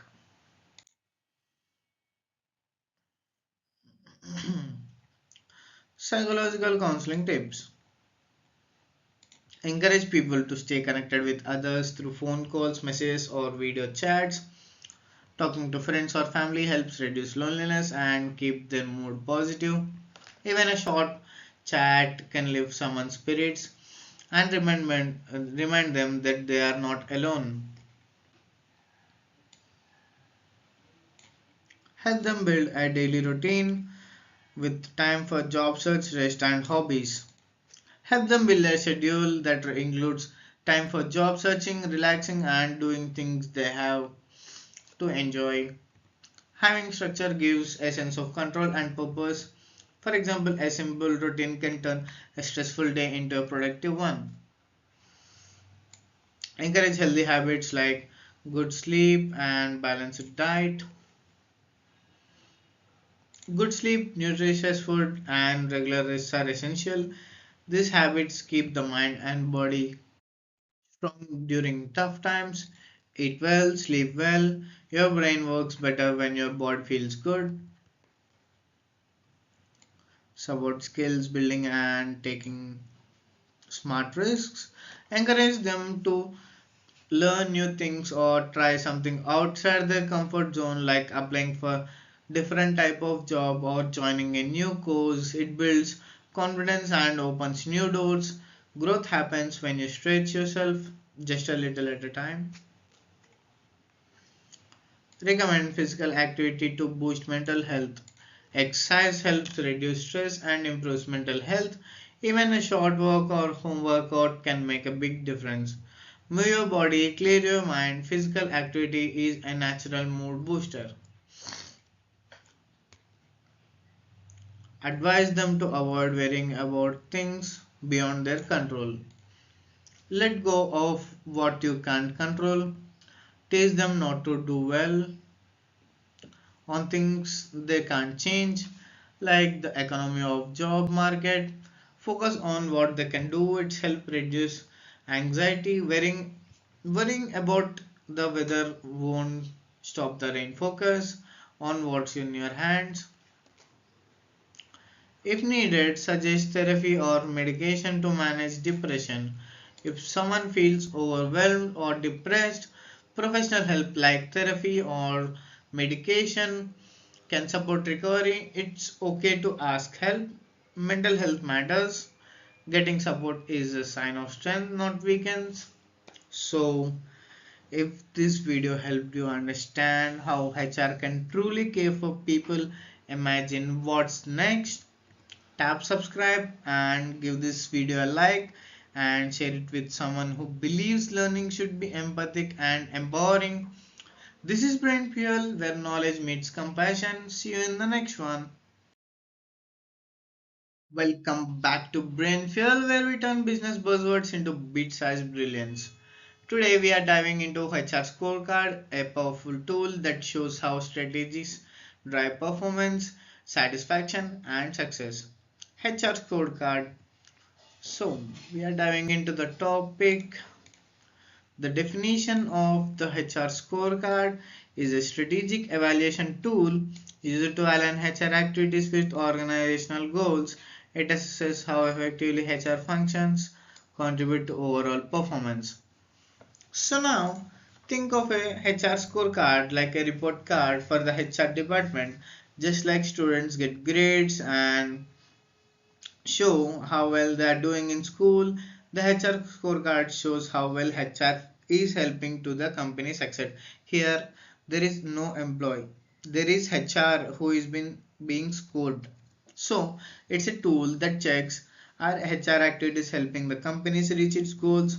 Are employees skilled, committed, and performing well? Is HR making a real difference in company success? In short, it helps the company see if HR is doing the right things and doing them well. So, what are the characteristic features? So, HR scorecard characteristic features. In this, HR isn't working randomly. It helps the company reach big picture goals like growth, innovation, or customer satisfactions. This is linked to strategic goals of the organization, measures individual and department HR performance. So this checks how well each HR employee and whole HR team are doing their jobs, like grading both the student and the class. Reflects overall organizational performance. It doesn't just look at HR, it shows how HR affects the entire company's success, highlights HR contribution to goals. It answers the questions, what has HR actually done to help the company succeed. This is highlights HR's contribution achieving goals. And up next is indicates employee satisfaction levels. Happy employees is equal to better performance. The scorecard tracks how satisfied employees are because that affects everything else. So, what are the key indicators of HR scorecard? Number one is competency. Competency means having right mix of knowledge, skills, attitude, and behavior to do the job well. It's like having all the tools in your toolbox: communication, business understanding, customer focus, and problem solving. When employees are competent, both their company perform better. So a mix of knowledge, skills, attitude, behaviors that employ performance enhance performance includes customer orientation, credibility, business knowledge, system thinking, and communication. So it drives both individual and organization effectiveness. Commitment. So what is commitment? Commitment is about how emotionally invested an employee is in their work. It is the difference between someone who is just shows up and someone who truly cares about their great job. Committed employees go an extra mile because they believe in what they are doing. A psychological bond that motivates superior performance reflects an employee's dedication and emotional investment. And up next, the contribution. The extent to which employees help achieve organizational goals. Some views it as distinct from competency, others see it as blend of competency and commitment. Brookbank defines it as a combination of both.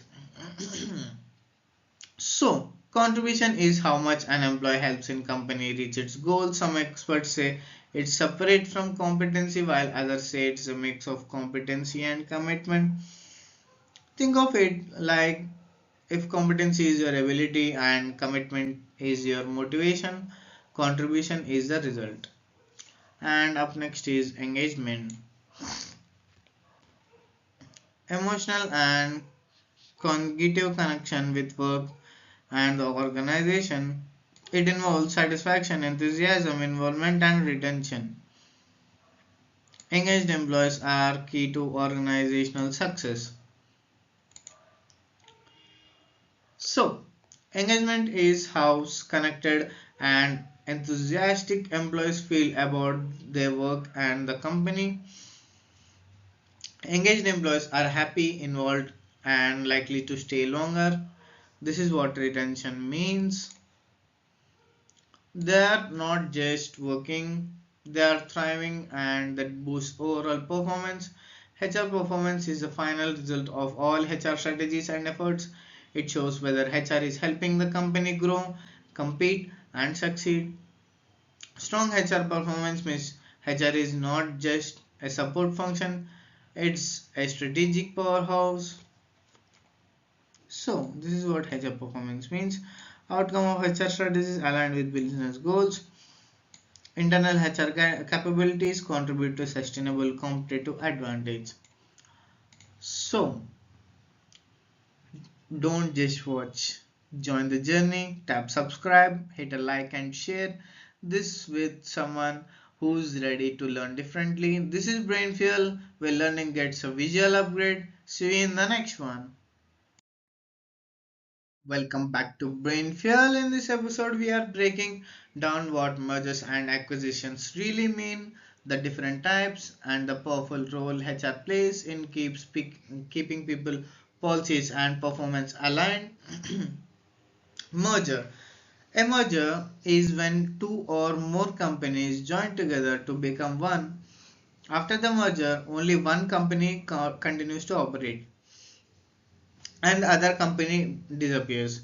It becomes part of the surviving company. Think of it like two puzzle pieces joining to form a bigger piece. The company absorbs the other. So the definition is a merger is the integration or combination of two or more companies into one. After the merger, only one company continues its business, while the other company loses its identity and is absorbed into the surviving company. The definition of acquisition is when one company takes ownership of another company, property and management. The acquired company continues to operate as separate entity but new under new control. This is also called as takeover. Acquisition can happen by purchasing shares or assets of the target company. So, an acquisition is when one company buys another company. The company gets bought still exists, but now it's controlled by the company that bought it. This is also called as a takeover usually, like in simple terms when you know or you discuss. It's like one company become the boss of another by buying its shares or assets. So, what are the types of mergers? One is horizontal merger and the other one is vertical merger. This happens when two companies doing the same kind of work in the same industry join together. It helps reduce competition, grow bigger, and save money by combining resources. For example, two car companies merge to become one stronger car company. For example, Maruti Suzuki. Now they both are different companies, but in the past they both were together to make Maruti Suzuki car company. So, what is vertical merger? This is when two companies in the same industry but at different stages of production come together. It makes the production process smoother and cheaper. For example, a car company merges with a company that makes car parts. Congeneric merger. It occurs when company in the same industry with similar production or distribution channels merge. It helps expand product lines, increase market share, and achieve economies of scale. For example, a pharmaceutical company merging with a medical equipment company. So, when this happens, when companies in the same industry with similar products or distribution methods merge, it helps expand products, options, and reach more customers. For example, as we discussed, a medicine company merges with a company that makes medical tools. Conglomerate merger. It occurs when companies from different industries will, with unrelated business activities merge. It helps diversify business, reduce risk, and improve profitability. For example, a textile company merges with food processing company. Conglomerate merge. This is when two companies from totally complete different industries merge. It helps the business grow in new areas and reduces risk by not depending on just one industry. See, if there is a loss in one industry, they can still keep the company go on in the line of business or another line of business which they merged newly. For example, a clothing company merges with a food company.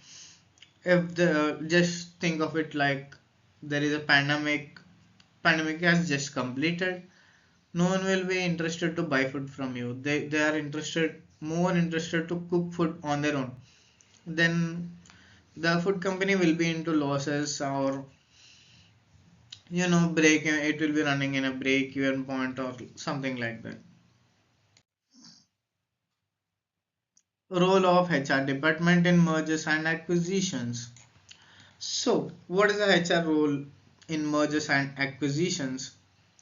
Integrating employees. HR helps brings together employees from both companies so they can work as one team. It's like blending two groups into one smooth united workforce. So manages cultural differences. Every company has its own way of working. HR helps employees understand and respect each other's styles and values. Think of it like helping two different families live happily under one roof. So, facilitates communication and coordination. Improving communication. HR makes sure everyone knows what's happening clearly and calmly. They keep messages flowing between teams. Good communications avoid confusions and builds trust. See, if HR approaches a team and says that this is we are going to merge or we are going to be acquired with a whole new different company, then there will be no tension within the team or no other rumors spreading throughout the team.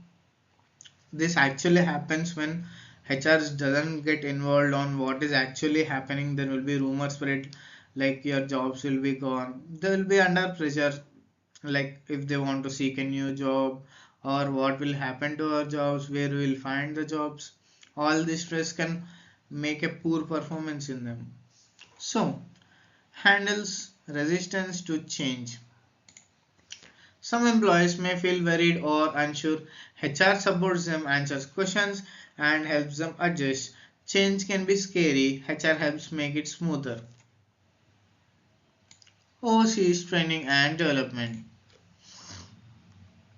HR organizes training so employees learn new systems, tools, or ways of working after the merger. New company, new skills. HR makes sure everyone is ready. Manages compensation and benefits.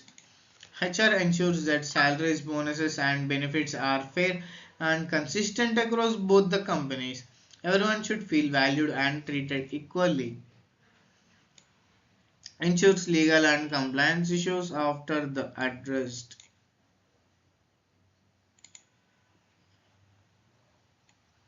HR checks that all employees related rules and laws are followed during the merger. They keep everything legal and safe for the company and its people. Up next is talent management. Supports talent management and employee retention. HR identifies top performers and works to keep them in company. They make sure the best people stay and grow with the new organization. Role of HR managers in mergers and acquisitions. So, to create clear communication plans, HR managers make sure employees know what's happening during the merger. They share updates, answer questions, and reduce confusion.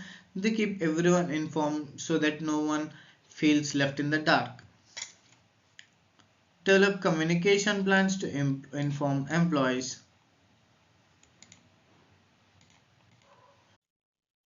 Identify the retain key talent. They identify most skilled and valuable employees and work with them to keep them in the company. They make sure the best people don't leave during the change. helps them manage change and resistance, helps employees to handle the change. Mergers can be stressful. HR managers help employees adjusting the deal with uncertainty and stay motivated. They guide people through the ups and downs of the change. Align HR policies and practices. HR managers compare both companies' rules and systems. They align them to create one smooth set of policies. It's like blending two playbooks into one clear guide. Support cultural integration.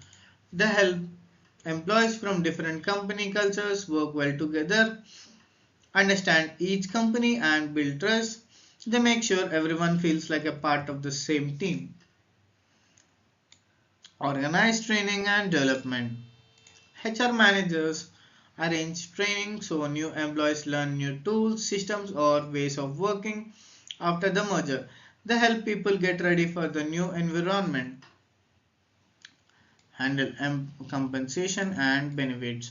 They ensure salaries, bonuses, and benefits are fair and consistent across both companies. Everyone should feel valued and treated equally. Last but not least, ensure legal and compliance standards are met. HR managers make sure all employees related laws and rules are followed during the merger. They protect the company and its people by staying legally safe. I hope you like this video. If this helped you understand HR's role better, give it a thumbs up, share it with your friend, and don't forget to subscribe. It just takes 2 seconds of your time, but trust me, it makes a lot of difference for us as we just started the new channel. So we have to hit 1000 subscribers for sure for more content. So don't forget to subscribe to Brain Fuel for more bite-sized business wisdom. Your next business idea might be just one video away. Until then, take care.